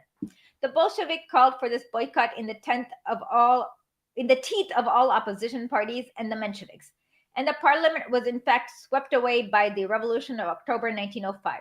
The boycott proved to be correct at the time, not because non-participation in reactionary parliaments is correct in general, but because we accurately appraised the objective situation, which was leading to the rapid development of mass strikes, firstly into a political strike, then into a revolutionary strike, and finally into an uprising. Moreover, the struggle centered at that time on the question of whether the convocation of the first representative assembly should be left to the Tsar or an attempt should be made to wrest its convocation from the old regime. Whether there was not and could not be any certainty that the objective situation was of a similar kind. And when there is no certainty of a similar trend at the same rate of development, the boycott was no longer needed. Thank you. Thank you so much.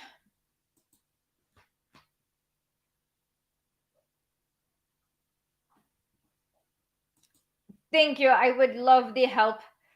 I will have to figure this out little at a time, and it's hard.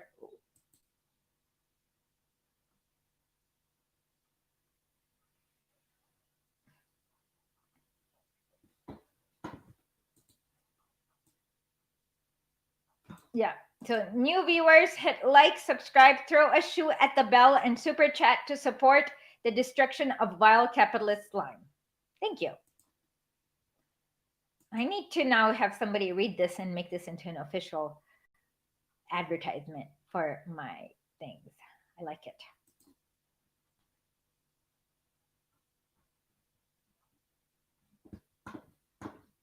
Okay, let me continue.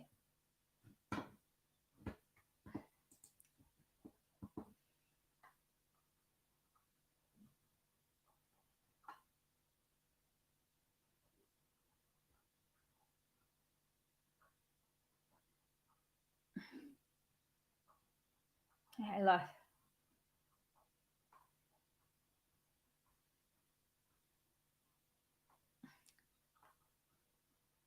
The Bolsheviks' boycott of parliament in 1905 enriched the revolutionary proletariat with highly valuable political experience and showed that when legal and illegal parliamentary and non-parliamentary forms of struggle are combined, it is sometimes useful and even essential to reject parliamentary forms.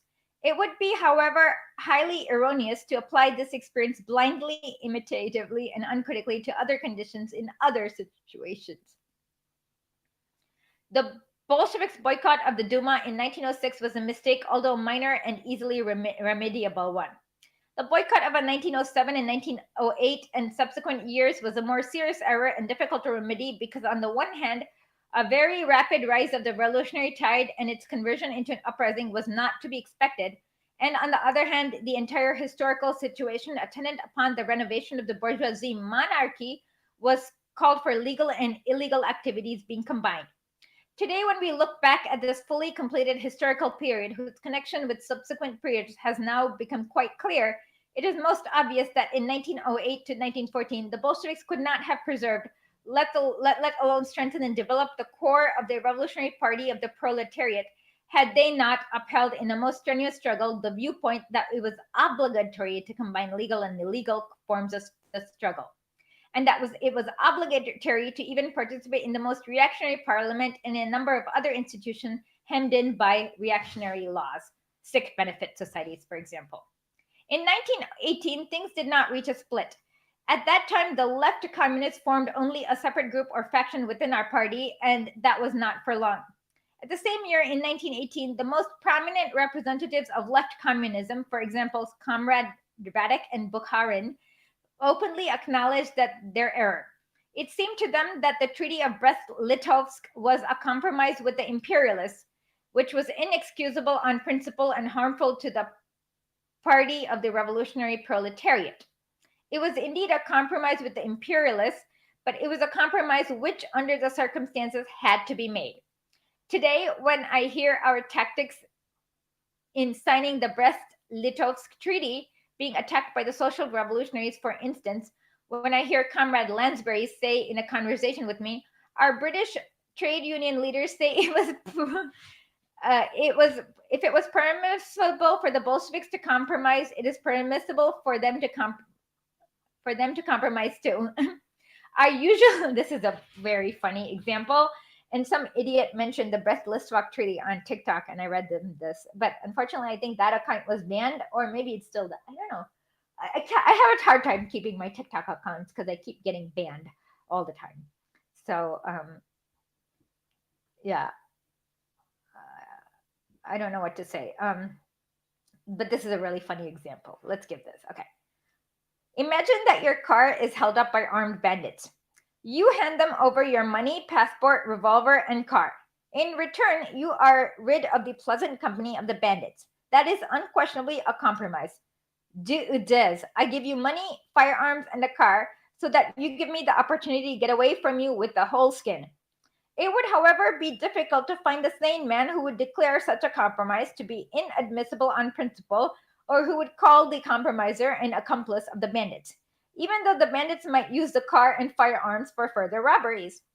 Our compromise with the bandits of German imperialism was just that kind of compromise. When in 1914 to 1918, and then in 1918 to 1920, the Mensheviks and social revolutionaries in Russia, the Scheidemanites, and to the large extent Kautskyites in Germany, Otto Bauer and Friedrich Adler, to say nothing of the Renners and Co. in Austria, and the Renaudels and the Longuettes and Co. in France, the Fabians and the Independents and the Laborites in Britain. This is a big, long call out that he keeps doing each time. Entered into compromise with the bandits of their own bourgeoisie and sometimes of the allied bourgeoisie and against the revolutionary proletariat of their own countries. All these gentlemen were actually acting as accomplices in banditry.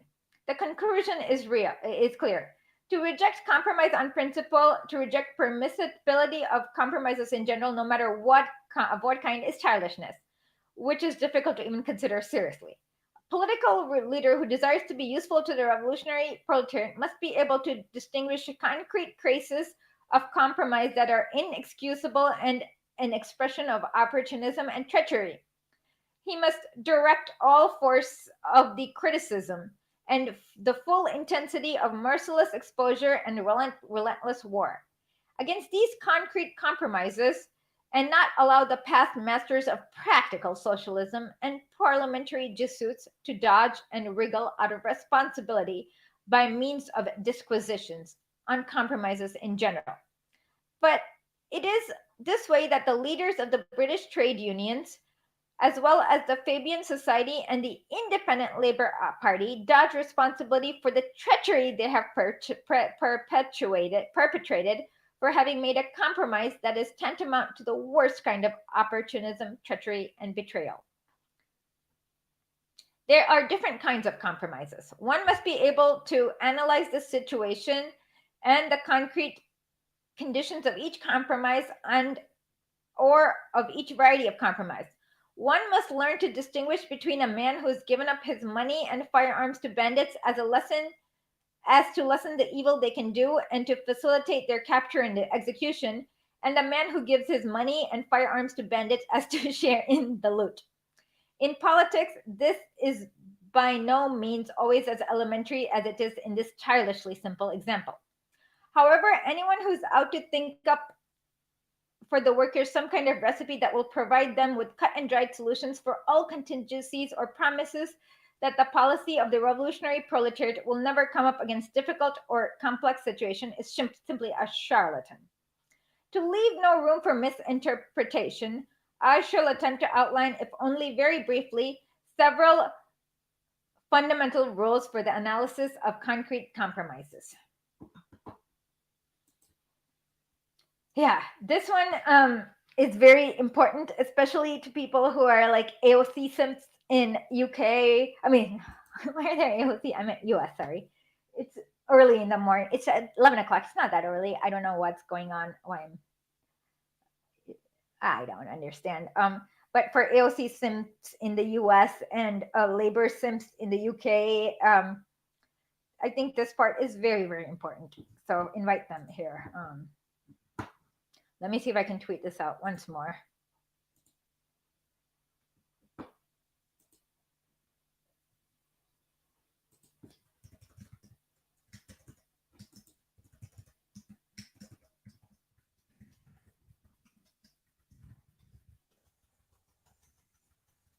Oof.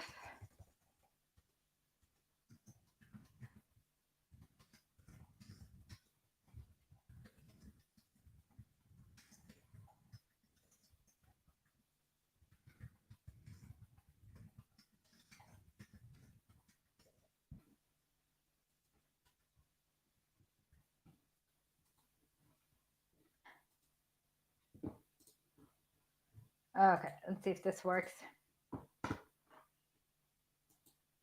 You're right. No leftist is really simping for labor. People who are simping for labor at this point are probably opportunists, right?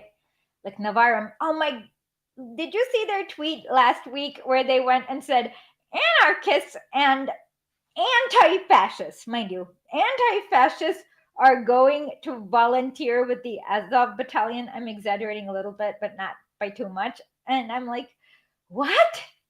You have a really skewed definition of anti-fascist. Because I have yet to see somebody in like the Ukrainian armed forces without like a Hitler tattoo somewhere.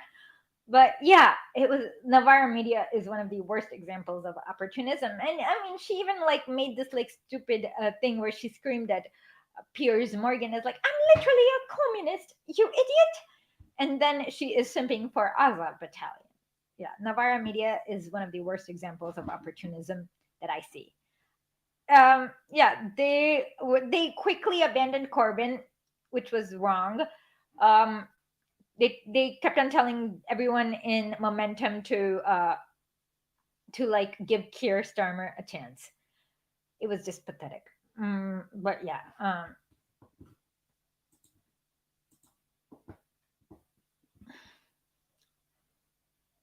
The party, which has entered into a compromise with the German imperialists by signing the Treaty of Brest-Litovsk, has been evolving its internationalism in practice ever since the end of 1914.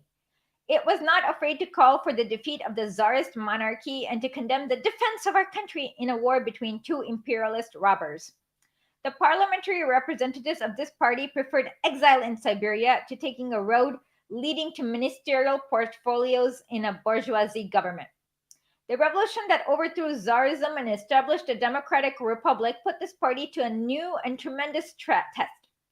It did not enter into any agreements with its own imperialists, but prepared and brought about their overthrow. So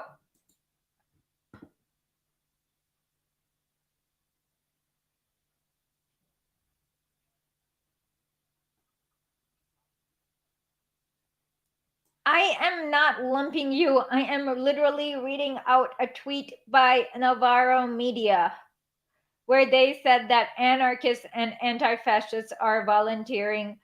Can somebody share that tweet? I cannot stream and search for random tweets by Navarro Media at the same time, but that's what I'm doing. Yeah, very problematic. I mean, you have to draw the line at Azov Battalion if you're going to pretend to be left. I'm sorry, but yeah, that was just gross.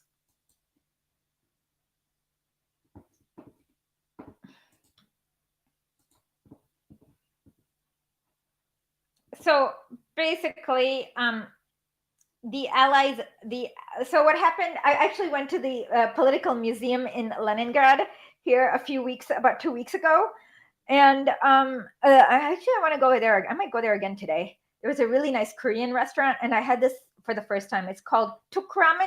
So it's like these little rice cakes or fish. I don't know what kind of cakes they were. They're little rice cakes, I think, with ramen noodles and like a spicy red soup.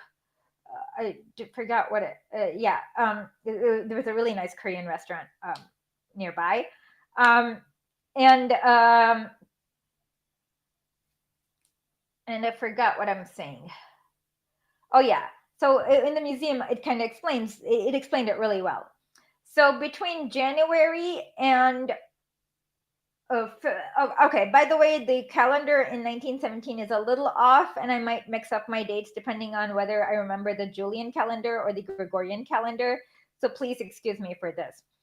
But between January and February of 1917, there was a big weapons factory in Petrograd, which is the older name for St. Petersburg. And over 30,000 workers decided to strike and not produce weapons for the war. They're like, yep, we are not doing that. Well, in response, the police the first day came out and sprayed bullets and killed a few workers. And then there was a funeral procession for the workers that went really long. It like went along many like miles and miles. And so at that point, they realized that the British imperialists kind of realized that the Tsar himself was very unpopular and he needed to abdicate. So they went in and talked to the Tsar and said, hey, Tsar Nikolai, hey, Nick, you need to abdicate because it's going to get annoying for us. So he's like, okay, I'm going to put my cousin Michael in charge. He's going to be the prime minister of the democratic bourgeoisie Russia, which is of course BS, because if it's the Tsar's prime minister, come on, it's a joke. And then, but then the workers, but by then the workers had convinced the soldiers and the police officers to kind of switch sides. So in the middle of March, they switched sides, and so the Tsar didn't even have that. And then what happened is that the imperialists knew that the minute the Soviets had the Constituents Assembly, that is an assembly that is representative of the people where you write the new constitution, that the first thing the constitution is going to do is get the bleep out of World War I. But the Allies needed Russia to be on the other side as like to stop like Germany and Turkey. So they were trying to delay the Constituents Assembly. So then they put in this guy named Kerensky in charge. And Kerensky first was like, oh, we'll have the Constituents Assembly in July. Haha, just kidding. No, we'll have it in October. Haha, just kidding. So that's when Lenin came back. And in April, between April of 1917 and May, and 4 months, April, May, June, July. In those 4 months, he wrote like in Lenin's, he wrote about 170 articles like in 4 months. That's just amazing. Like, and there he was like explaining why you can't trust the bourgeoisie to have a constituents assembly, how they'll never get out of the war, how they're not really independent, how they're agents of the British and the Americans and the French and all the other things. And then during the July, there was a demonstration of the workers in here. Back then they called the city Petrograd. And then some of the Tsarist mercs came in and went and sprayed them down. And then at that point, Kerensky again illegalized all the Bolsheviks a lot of he did what Zelensky's doing right now, basically. And that's when it became declared that to the workers that they'll never, ever, ever do it. And they'll never, ever actually have the Constitutions Assembly. And then, so then that's when they made preparations where what they did was there was an artillery factory. I don't know why I'm pointing there. It's actually over there because, sorry, I'm pointing literally the wrong way. It's over there. Oh, I know. I'm pointing towards the window when this side doesn't have a window, so I can't really see where it is, but it's like over there. So what they did was they kept on like sneaking in supplies from the artillery factory to build up their stores. But then in October, finally before the October Revolution, they went and stormed in the artillery factory, and a lot of the factory workers were like, have fun, enjoy, take your weapons, enjoy it. And then they went into the Tsar had a school for shooters. They went in and robbed that too. And once they robbed that, they had enough weapons to storm the Winter Palace in October of 1917. So, and it was surprisingly easy to storm the October Winter Palace because they had effectively neutralized almost all. By neutralized, they had like just convinced their opposition to not be opposition because they're like, yeah, the Tsar really sucks. And this is your life if you continue this way. And these people are kind of like just czarists and they're not any better. So that's kind of what happened. And yeah.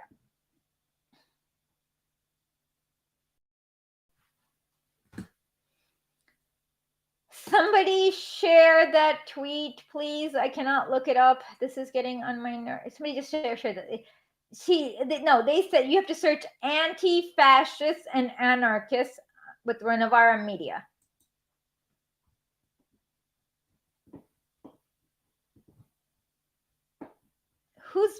Okay, so let me continue. Oh, I'm already going for 2 hours. Okay, the party which, okay. When it had assumed political power, this party did not leave a vestige of either landed or capitalist ownership. After making public and repudiating the imperialist secret treaties, this party proposed peace to all nations and yielded to the violence of the Brest-Litovsk robbers only after the Anglo-French imperialists torpedoed the conclusions of a peace. This sounds very familiar even 100 years later. And after the Bolsheviks had done everything humanly possible to hasten the revolution in Germany and other countries. The absolute correctness of this compromise entered into by such a party in such a situation is becoming even clearer and more obvious with every day. The Mensheviks and the social revolutionaries in Russia, like all leaders of the Second International throughout the world in 1914 to 1920, began with treachery, directly or indirectly by justifying defense of country, i.e. the defense of their own predatory bourgeoisie.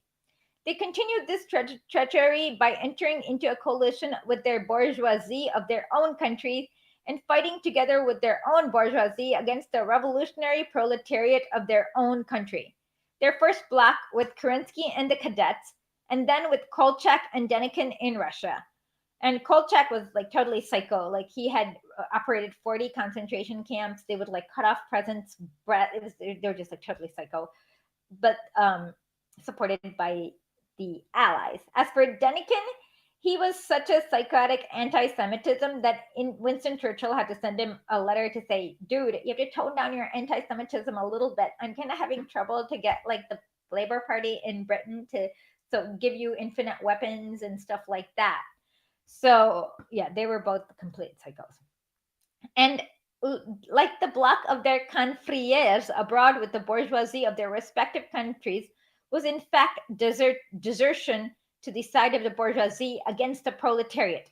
From the beginning to the end, their compromise with the bandits of imperialism meant becoming accomplices in imperialist banditry. Let's see, how much more do we have left? Because I'm getting... Where are we? Hold on, let me try. Left-wing communism in Germany. Okay, so let's see how many more sections we have left. 1, 2, 3, 4, 5, 6, 7. Okay, I don't think I'll finish it today.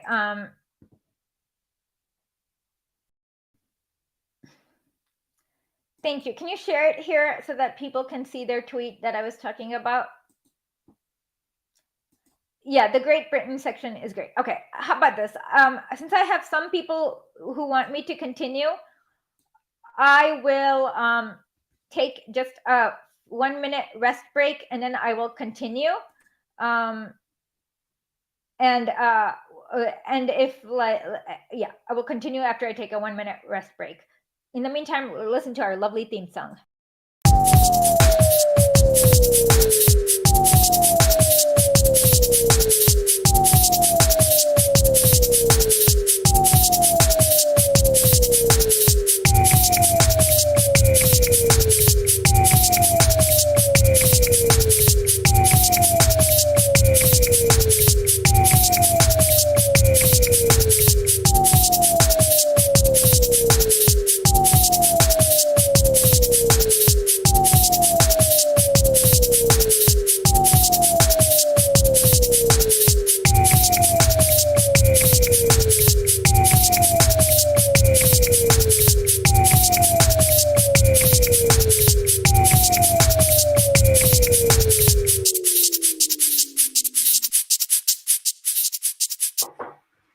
Okay, I need 1 more minute because it takes longer than 1 minute to make tea. So give me 1 more minute.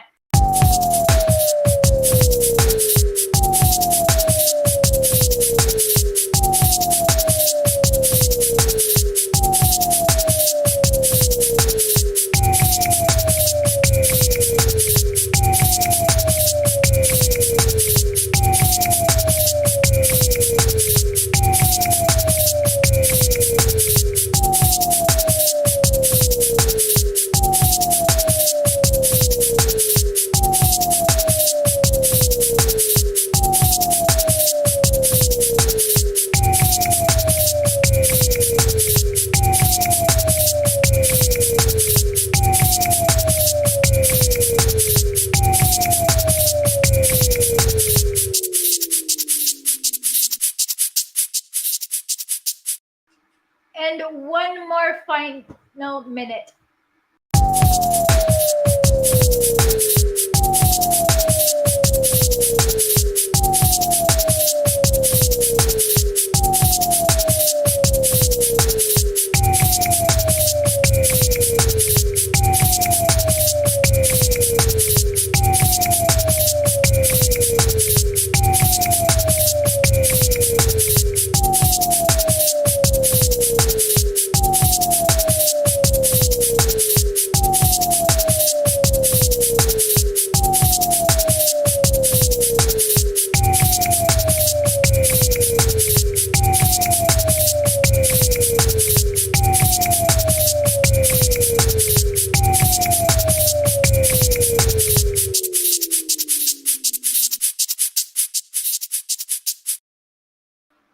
Yep, this is the article I was talking about.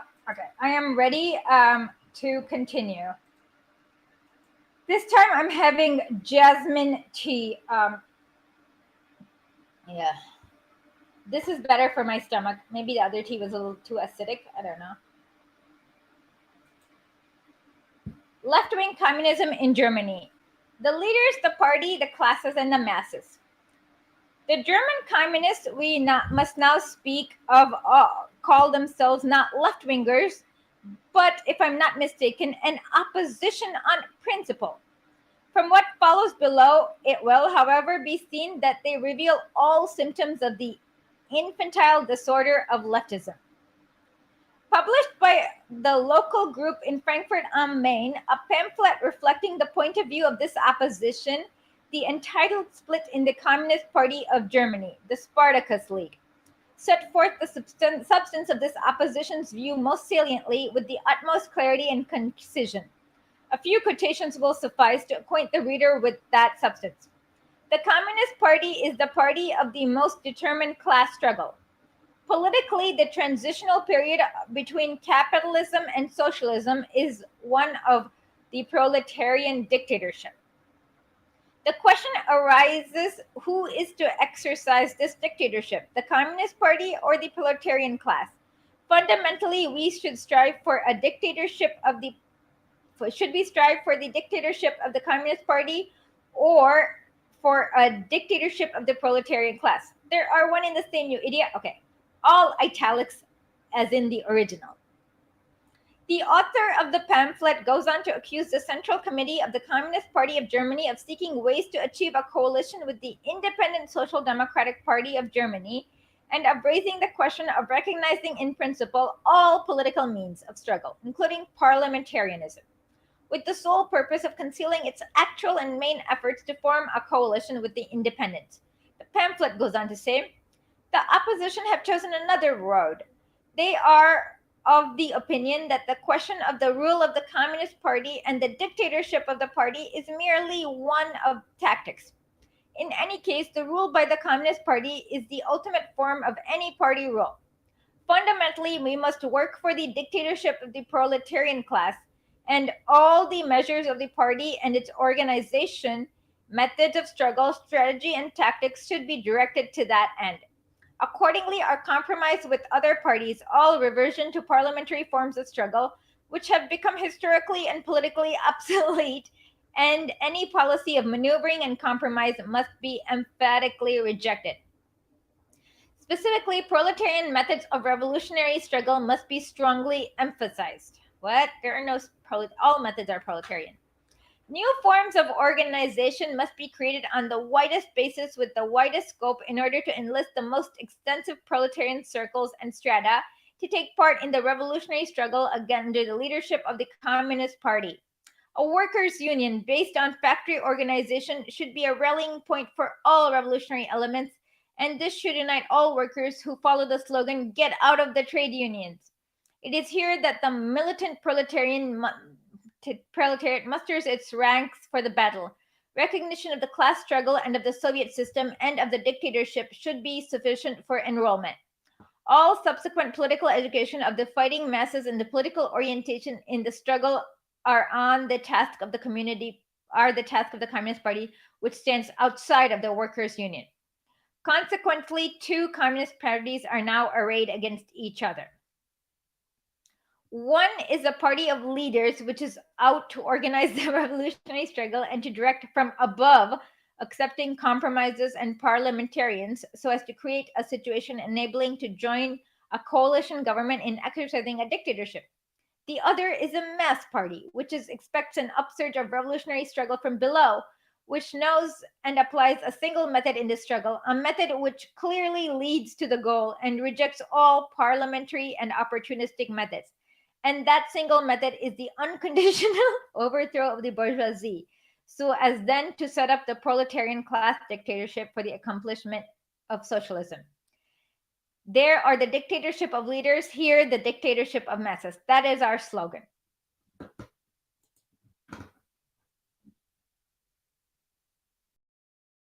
Yeah, jasmine tea is good.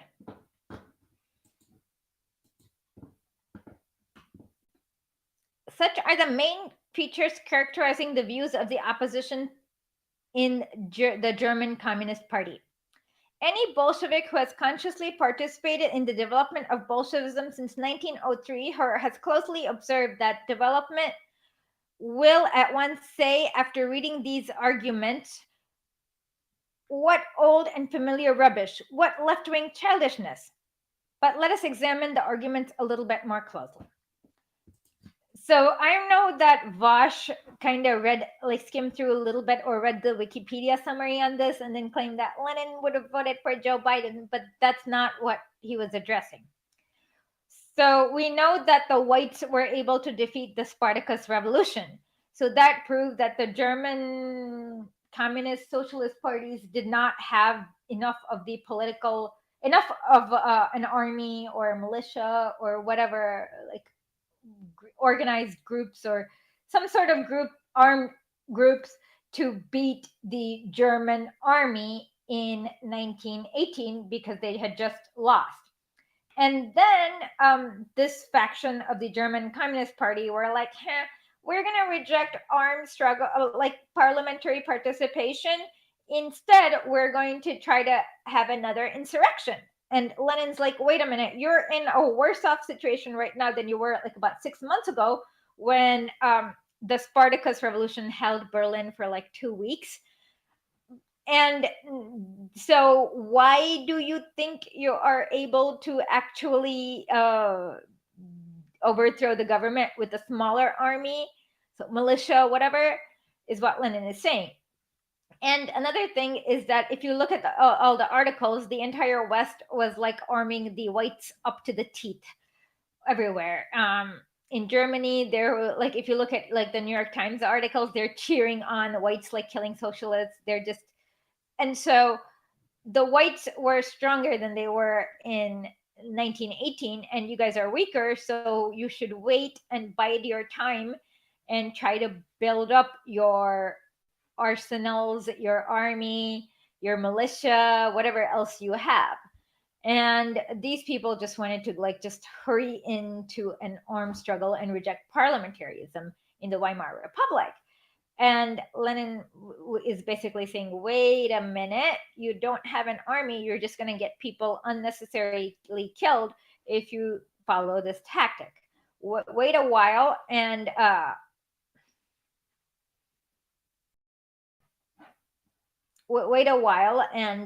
yeah. Lenin always suggested that the proletariat run in bourgeoisie elections with, as long as they had their own party, the Revolutionary Party. So he rejected running in bourgeoisie elections as part of the Democratic Party or Republican Party or the Capitalist Party. He thinks that the workers need their own party, but he's okay with participation of the Workers' Party in bourgeoisie elections and in bourgeoisie parliamentary forums, as long as that's not the only thing you're doing. That should be just like one of many tactics. Like he wants workers to be like Wolverine with his spikes and like put out many spikes, not just have one spike. It's a really weird analogy, but I guess it works.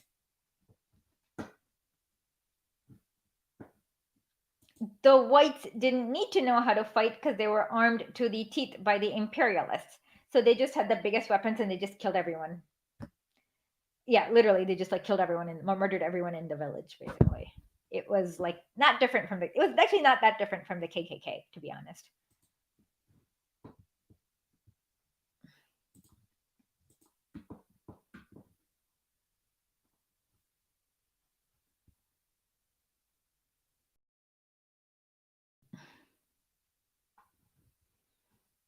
The mere presentation of the question dictatorship of the party or the dictatorship of the class, dictatorship of the party of the leaders or the dictatorship party of the masses testifies to most incredibly and hopelessly muddled thinking. These people want to invent something quite out of the ordinary and then in their effort to be clever, make themselves look ridiculous. Yes. It is common knowledge that the masses are divided into classes, and that the masses can be contrasted with classes by contrasting the vast majority in general, regardless of division according to status in the social system of production, with categories holding a definite status in the social system of production. That as a rule in most cases. At least the present day civilized countries, classes are led by political party. The political parties, as a general rule, are run by more or less stable groups composed of the most authoritative and influential and experienced members who are elected to the most responsible positions and are called leaders. All this is elementary. All this is clear and simple. Why replace this with some kind of new rigmarole, some kind of Volapük? Can somebody look up this word? Just tell me what it means. I don't know what it means. Hold on. Let me see if I can copy and paste it so that somebody can look it up for me.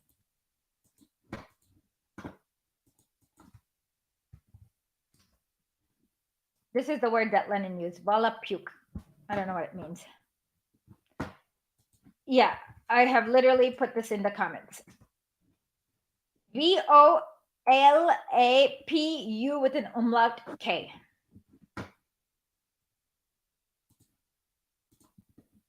Okay. On the other hand, these people seem to have gotten muddled when they found themselves in a predicament when the party's abrupt transition from legality to illegality upset the customary and normal and simple relations between leaders, parties, and classes. In Germany, as in other European countries, people had to become too accustomed to legality, to the free and proper election of leaders at regular party conferences, to the convenient method of testing the class composition of parties through parliamentary elections, mass meetings, the press, the sentiments of the trade unions and other associations, etc. When, instead of this customary procedure, it became necessary because of the stormy development of the revolution and the development of the Civil War to go over rapidly from legality to illegality and to combine the two and to adopt inconvenient and undemocratic methods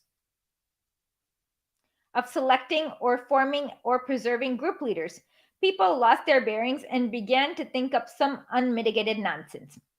Certain members of the Communist Party of Holland, who were unlucky enough to be born in a small country, oh my God, this is like wow, he is good with country insults. Certain members of the Communist Party of Holland, who were unlucky enough to be born in a small country with traditions and conditions of highly privileged and highly stable legality, who had never seen a transition from legality to illegality, probably fell into confusion, lost their heads, and helped create these absurd inventions. On the other hand, one can see simply a thoughtless and incoherent view of the now fashionable terms, masses and leaders. These people have heard and memorized a great many attacks on leaders, in which the latter have been contrasted with the masses. However, they have proved unable to think matters out and gain a clear understanding of what it was all about. The divergence between leaders and masses was brought out with the particular clarity and sharpness in all countries at the end of the imperialist war and following it. The principal reason for this was explained many times by Marx and Engels between the years 1852 and 1892. For example, of Great Britain, that the country's exclusive position led the emergence from the masses of a semi-petty bourgeoisie, opportunist labor aristocracy. The leaders of this labor aristocracy were constantly going over to the bourgeoisie or were directly or indirectly on its payroll. Marx earned the honor of incurring the hatred of these disreputable persons by openly branding them as traitors. Present-day 20th century imperialism has given a few advanced countries an exceptionally privileged position where everywhere in the Second International has produced a certain type of traitor, opportunist, and social chauvinist leaders who champion the interests of their own craft, their own section of the labor aristocracy. The opportunist parties have become separated from the masses, from the broadest strata of the working people, their majority, the lowest paid workers. The revolutionary proletariat cannot be victorious unless this evil is combated, unless the opportunist social traitor leaders are exposed, discredited, and expelled. That is the policy the Third International has embarked on. To go so far in this connection as to contrast in general the dictatorship of the masses with the dictatorship of the leaders is ridiculously absurd and stupid. What is particularly amusing is that, in fact, instead of the old leaders who are generally accepted views on simple matters, new leaders are brought forth under the cover of the slogan "Down with the Leaders," who talk rank stuff and nonsense, such as Laufenberg, Wolfheim, Horner, Karl Schroeder, Friedrich Wendel, and Karl Erler in Germany. Erler attempts to give the question more profundity and to proclaim that in general, political parties are unnecessary and bourgeoisie are so supremely absurd that one can only shrug one's shoulders. It all goes to drive home the truth that a minor error can always assume monstrous proportions if it is persisted in, if profound justifications are sought for it, and if it is carried to its logical conclusion. Repudiation of the party principle and of party discipline, that is what the opposed position has arrived at. And this tantamount to completely disarming the proletariat in the interest of the bourgeoisie. And this is tantamount to completely disarming the proletariat in the interest of the bourgeoisie. Correct.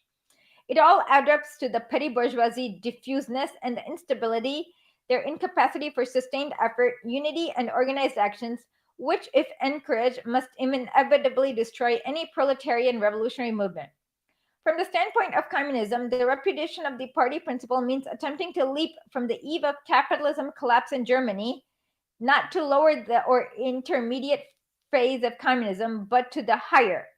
We in Russia, as in the third year since the overthrow of the bourgeoisie, are making the first steps in the transition from capitalism to communism, or the lowest stage, capitalism to socialism, or the lowest stage of communism. Classes will remain and will remain everywhere for years after the proletariat's conquest of power. Perhaps in Britain, where there is no peasantry, but where petty proprietors exist, this period may be shorter. The abolition of classes means not merely ousting the landowners and the capitalists. That is something we accomplished with comparative ease. It also means abolishing the small commodity producers, and they cannot be ousted or crushed. We must learn to live with them. They can and must be transformed and re-educated only by means of very prolonged, slow, and cautious organizational work. They surround the proletariat on every side with the petty bourgeoisie atmosphere, which permeates and corrupts the proletariat and constantly causes the proletariat to relapse into petty bourgeoisie spinelessness, disunity, individualism, and alternating moods of exaltation and dejection. The strictest centralization and discipline are required within the political party of the proletariat in order to counteract this. In order that the organizational role of the proletariat and that is its principal role may be exercised correctly, successfully, and victoriously. The dictatorship of the proletariat means a persistent struggle, bloody and bloodless, violent and peaceful, military and economic, educational and administrative, against the forces and traditions of the old society. The force of habit in the millions and tens of millions is a formidable force. Without a party of iron that has been tempered in the struggle, a party enjoying the confidence of all honest people in the class in question, a party capable of watching and influencing the mood of the masses, such a struggle cannot be waged successfully. It is 1,000 times easier to vanquish the centralized big bourgeoisie than to vanquish the millions upon millions of petty proprietors. However, through ordinary, everyday, imperceptive, elusive, and demoralizing activities, they produce the very results which the bourgeoisie need and which tend to restore the bourgeoisie. Whoever brings about even the slightly weakening of the iron discipline of the party of the proletariat, especially during its dictatorship, is actually aiding the bourgeoisie against the proletariat.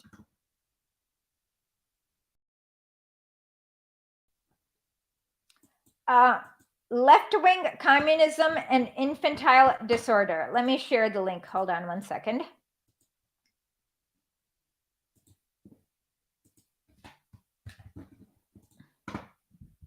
Here's the link I shared. Chapter 5, actually. We're already up to chapter 5.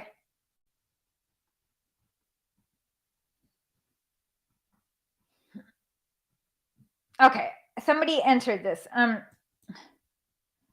Volapük in English, the language of the world speak. It is a constructed language between 1879 and 1880 by Johann Martin Scheler, a Catholic priest who lived in Baden, Germany, who believed that God had told him in a dream to create an international language. Source, Wikipedia. Thank you so much for helping me with my live on-stream research. This is really sweet. You can always donate a cup of coffee via super chat or something. That would be very helpful. I don't know. I would say read more Lenin. Just read more Lenin and then read everything else like Lenin would read in a very critical eye, dissecting paragraph by paragraph, sentence by sentence. And eventually the world will appear more and more clear to you.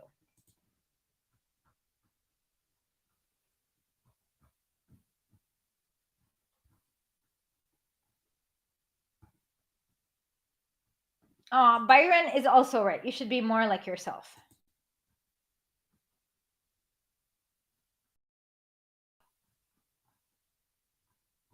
And Nate Newman says, I think in Russian it means transliteration. I will ask my Russian teacher about this later today when I have Russian class. Thank you. That is very sweet. Be sure to hit subscribe, and go to historically.net and check out our podcast and newsletter.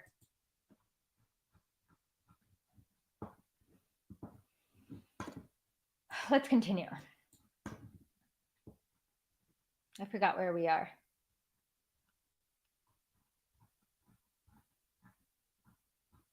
Did we finish this section? I don't know.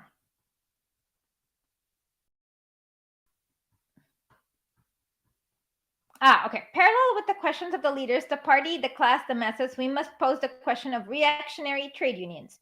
But first, I shall take the liberty of making a few concluding remarks based on the experience of a party. There have been always attacks on the dictatorship of the leaders in our party. The first time I heard such an attack was I recall, it was in 1895, when officially no party existed yet, but a central group was taking shape in St. Petersburg, which was to assume the leadership of the district groups. By the way, I love walking through the city because you'll see random things like, oh, in this place in 1905, Lenin spoke at this. I love walking through the city for that reason. Like random spots of like what Lenin did where is just fantastic. Yeah. So I have been able to find all the locations of the Bolshevik Revolution. The thing that's harder because it's farther away is finding like all the important sites from the siege of Leningrad, because a lot of the siege happened like in Schaumburg, which is a little further away. So that's a little harder. Yeah.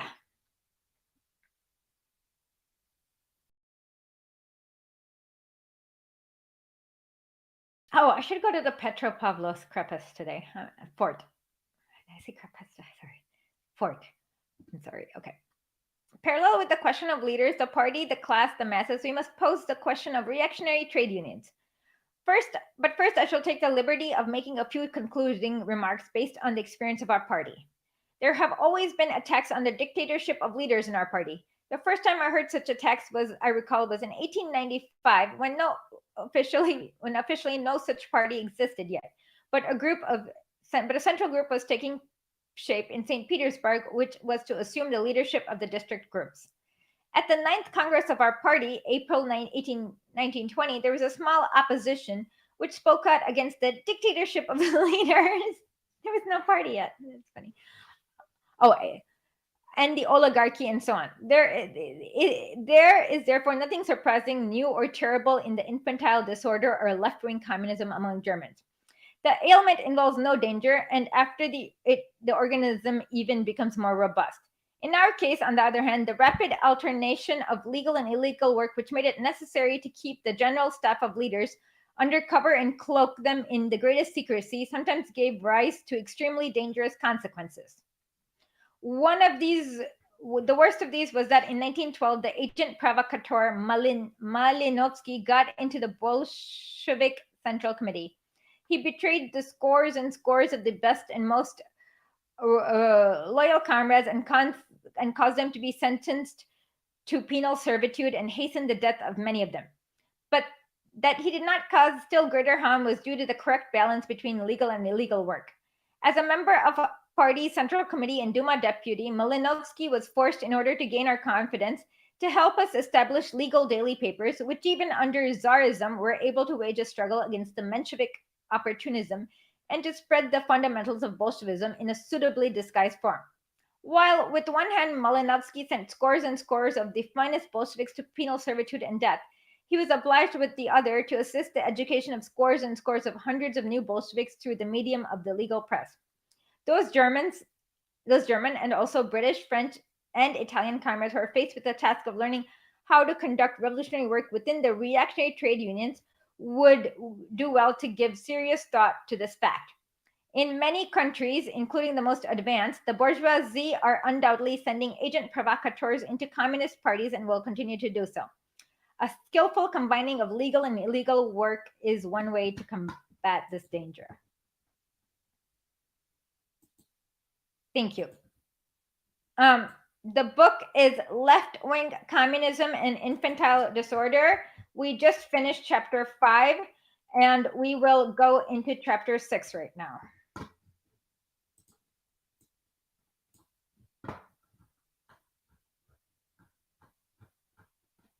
Here is where we are. Ay, caramba.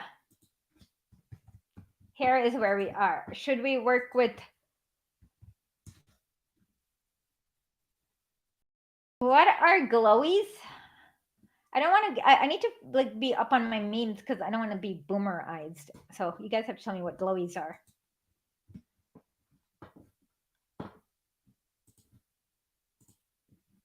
the German left should consider that as far as they are concerned, the reply to this question is an unqualified negative. In their opinion, declamations and angry outcries, such as uttered by K. Horner in a particularly solid and particularly stupid manner against reactionary and counter-revolutionary trade unions, are sufficient proof that is unnecessary, even inexcusable for revolutionaries and communists to work in yellow, social chauvinist, compromising, and counter-revolutionary trade unions of the Legion type. However firmly the German left may be convinced of the revolutionism of such tactics, the latter are in fact fundamentally wrong and contain nothing but empty phrases. To make this clear, I shall begin with our own experience in keeping with the general plan of the present pamphlet, which is aiming at applying to Western Europe whatever is universally practical, significant, and relevant in the history and the present day tactics of Bolshevism. I need a minute. Oh yeah, the Tsar had an entire branch. So these unions were called Zubotov unions. So the Zubotov was the head of the Akhrana, because Sahranit means to save in Russian, so Ahranit means to guard. So the Akhrana and the Akhrana were the were ridiculously big. They had 4 million people, or really, like, in fact, there was a memo written by Sergei Witt, who was a Tsarist minister, who was like, we seem to have like way too many police officers with different names in Tsarist Russia, is what he said. So they were ridiculously big.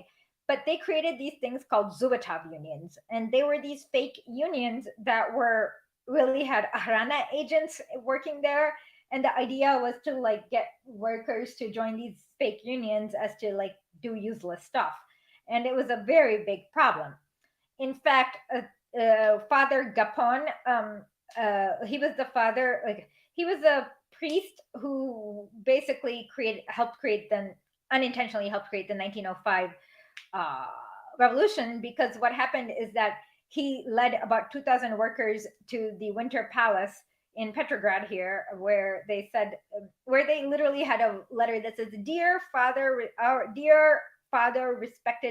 dear respected Tsar, our father, we are working really hard, and we have like worked 8 hours, like we work like 16 hours a day, and we can barely afford bread, and we're really poor, and we want our children to go to school, and we're all dying of cholera.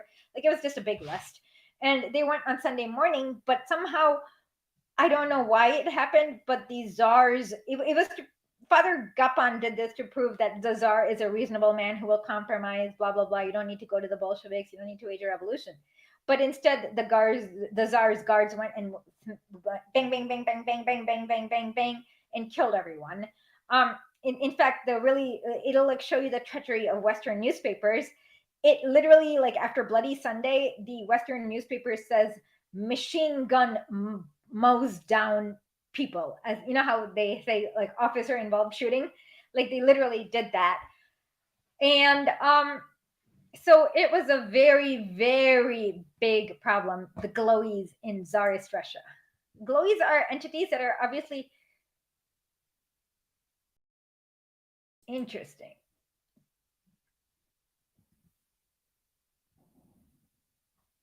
Yeah, so the Tsarist Russia, they had the biggest problem. And unfortunately, a lot of the Akhrana files ended up at the Hoover Institute in California, and the FBI used the Tsar's Akhrana's, what do you call it? Their modus operandi as like a manual. So a lot of the FBI tactics is very similar to what the Akhrana did.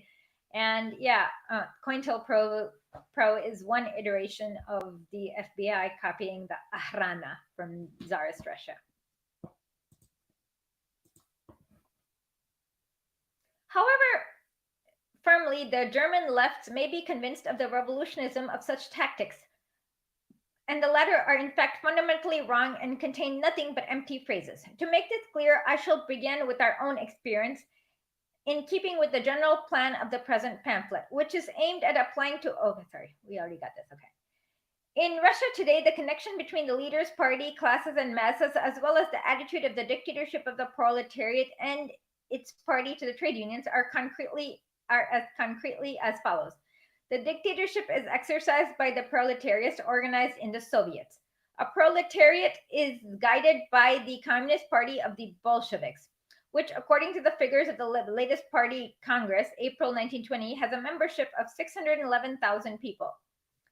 The membership varied greatly both before and after the October Revolution, and it used to be much smaller even in 1819 and 1919. We are apprehensive of such an excessive growth of the party because careerists and charlatans who deserve only to be shot inevitably do all they can to insinuate themselves to the ranks of the ruling party.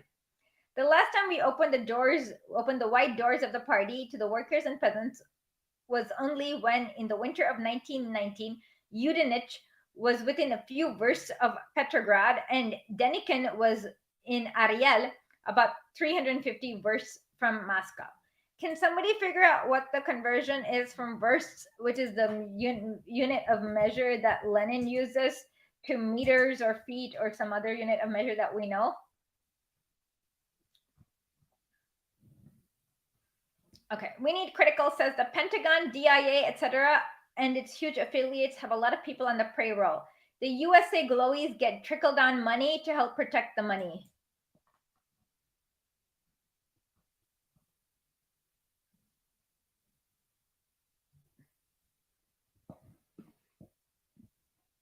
Well, my favorite is the FBI memo on, okay, never mind. I will not offend people here needlessly.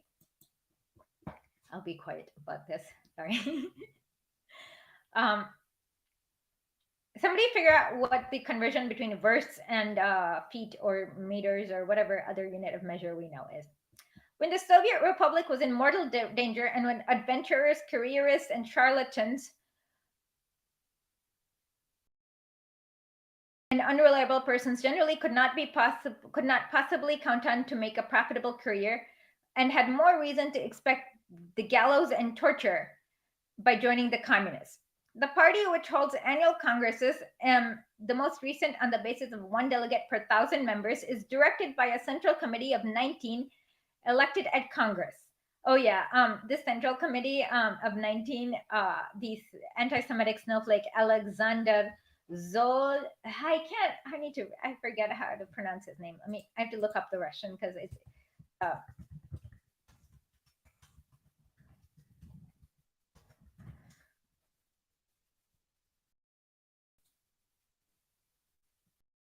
I'm looking up how to pronounce his name in Russian so that I understand how to pronounce it. Alexander Isayevich Solzhenitsyn. Alexander okay, so we have to convert 300 versts to some other unit of measure that we know. 350 versts. Sorry, 350 versts to some other unit of measure that we know. But this is how you say his name, so I will remember it forever. Alexander Isayevich Solzhenitsyn. Okay. Solzhenitsyn.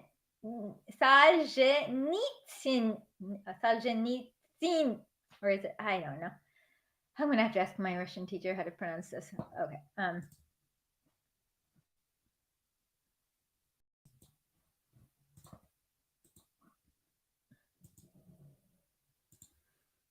Okay, so let's continue.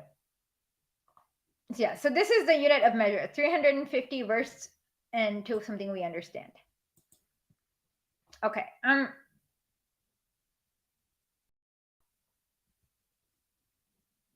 And here, okay, and the reason I brought up Solzhenitsyn is because he like takes a really elaborate census, and he's like, the very first Soviet committee had 1 Russian, 1 Georgian, and 17 Jews.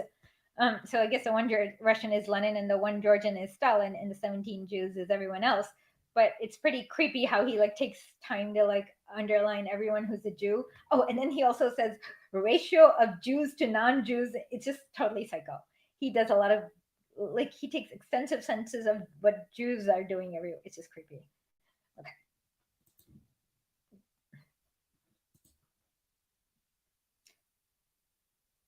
Okay, 1 verst is 0.6 or 1.07 kilometers. So let's see. Okay, so 350.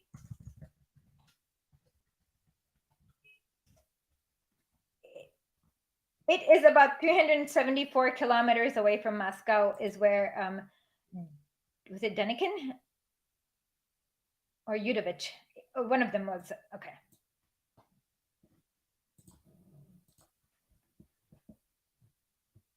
While its current work in Moscow still had to be carried out by still smaller bodies, which as the Organizing Bureau and the Political Bureau, which are elected at plenary meetings of the Central Committee. 5 members of the Central Committee to each bureau. Thus, it would appear it is a full-fledged oligarchy. No important political or organizational question is decided by any state institution in our republic without the guidance of the party's Central Committee. In its work, the party relies directly on trade unions, which, according to the data of the last Congress, April 1920, now have a membership of over 4 million and are formally non-party. Actually, all directing bodies of the vast majority of the unions, and primarily, of course, of the All Russia General Trade Union Center or Bureau, All Russia Central Council of Trade Unions, are made up of communists, carry out all directive of the party. Thus, on the whole, we have a formally non-communist, flexible, and relatively wide with very powerful proletarian apparatuses, by means of which the party is closely linked up with the class and the masses, and by means of which, under the leadership of the party, the class dictatorship is exercised. Without close contact with the trade unions, and without their energetic support and devoted efforts, not only in economic but also in military affairs, it would, of course, have been impossible for us to govern the country and to maintain the dictatorship for 2.5 months, let alone 2.5 years. In practice, these very close contacts naturally call for highly complex and diversified work in the forms of propaganda, agitation, timely and frequent conferences, not only with the leading trade union workers, but with influential trade union workers generally.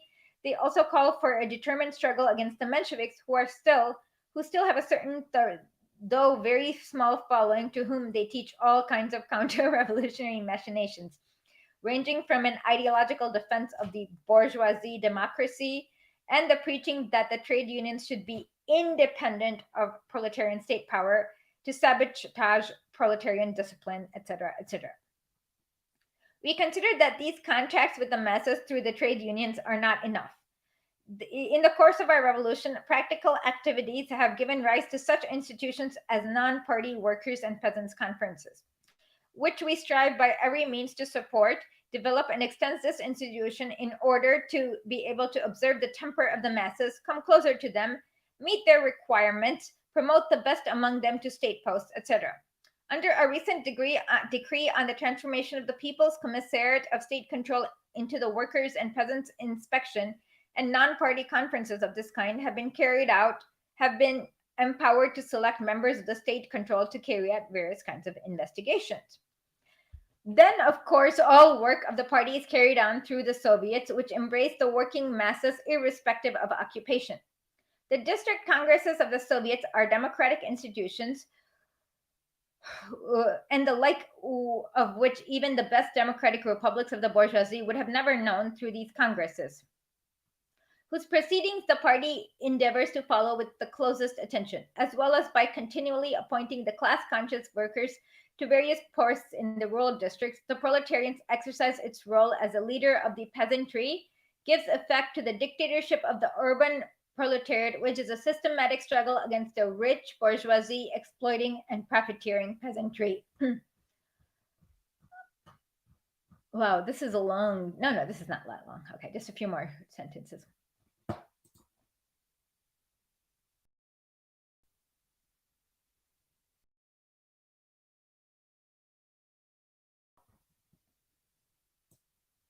Oh, I don't understand. Okay.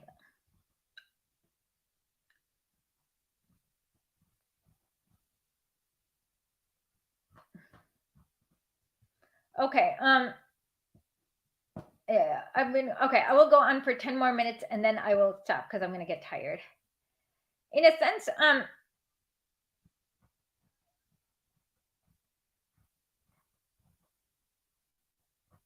Such is the general mechanism of the proletarian state power viewed from above, from the standpoint of the practical implementation of the dictatorship.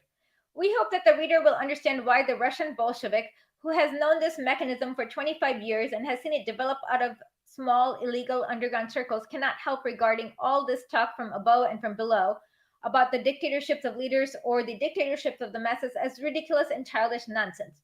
Something like discussing whether a man's left leg or right arm is of greater use to him. We cannot but regard as equally ridiculous and childish this nonsense, very pompous, very learned, and frightfully revolutionary disquisitions of the German left to the effect that communists cannot and should not work in reactionary trade unions, that it is permissible to turn down such work.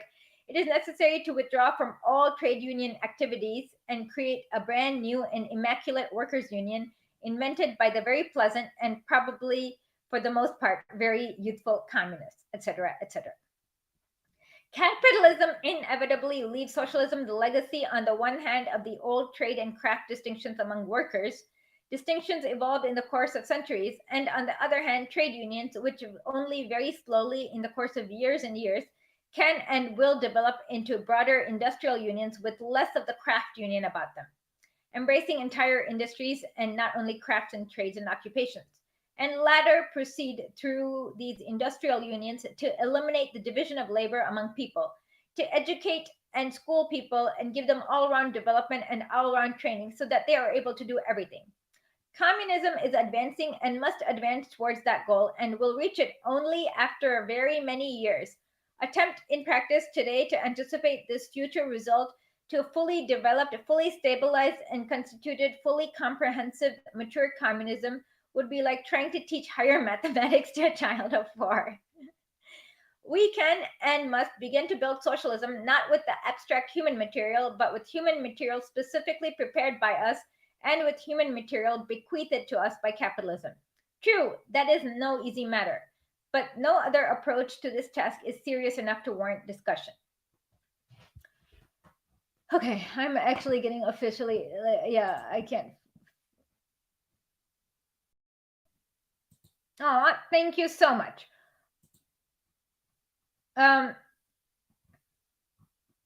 So I'm getting really tired, so I will remember this. How about we have a poll to figure out when we should meet next? Okay, so when should we? Actually, let me see if I can start a live Q&A. So okay, let me see if I can. I don't know how this live Q&A work.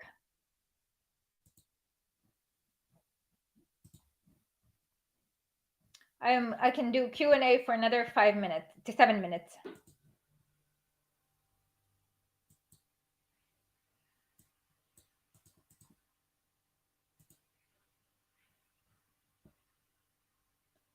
Okay, I don't know. I'll end the Q&A because I don't understand how it works, but I will do a poll. When are you guys when should we meet next? Like, no, more like what time?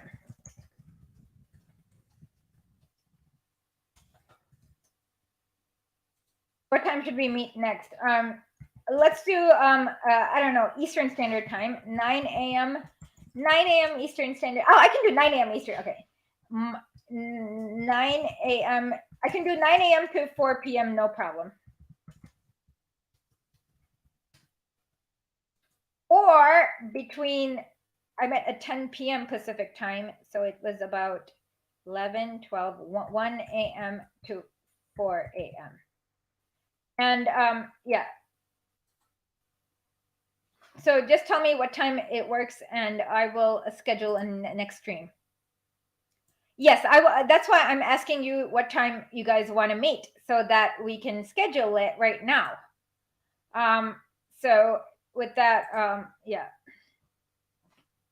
So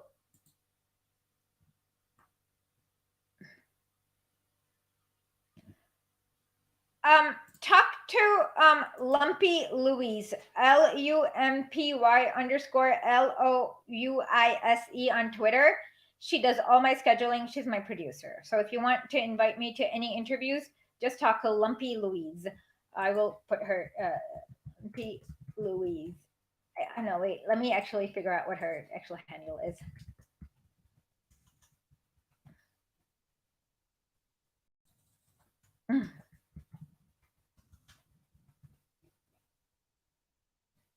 It's not Lumpy Louise, it's Lumpy Louish.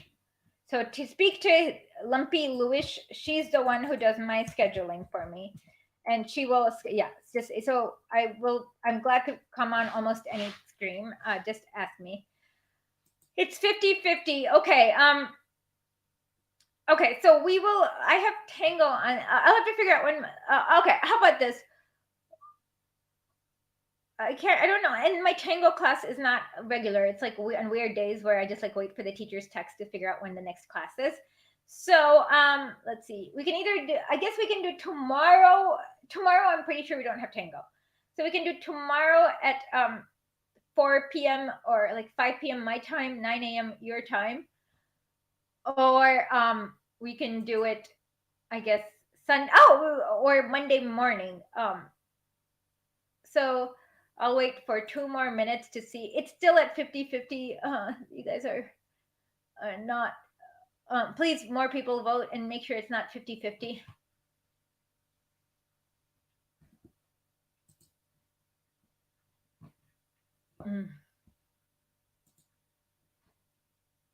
Yeah, please make sure it's not 50-50. This is getting. Okay, I'm going to. What do we do?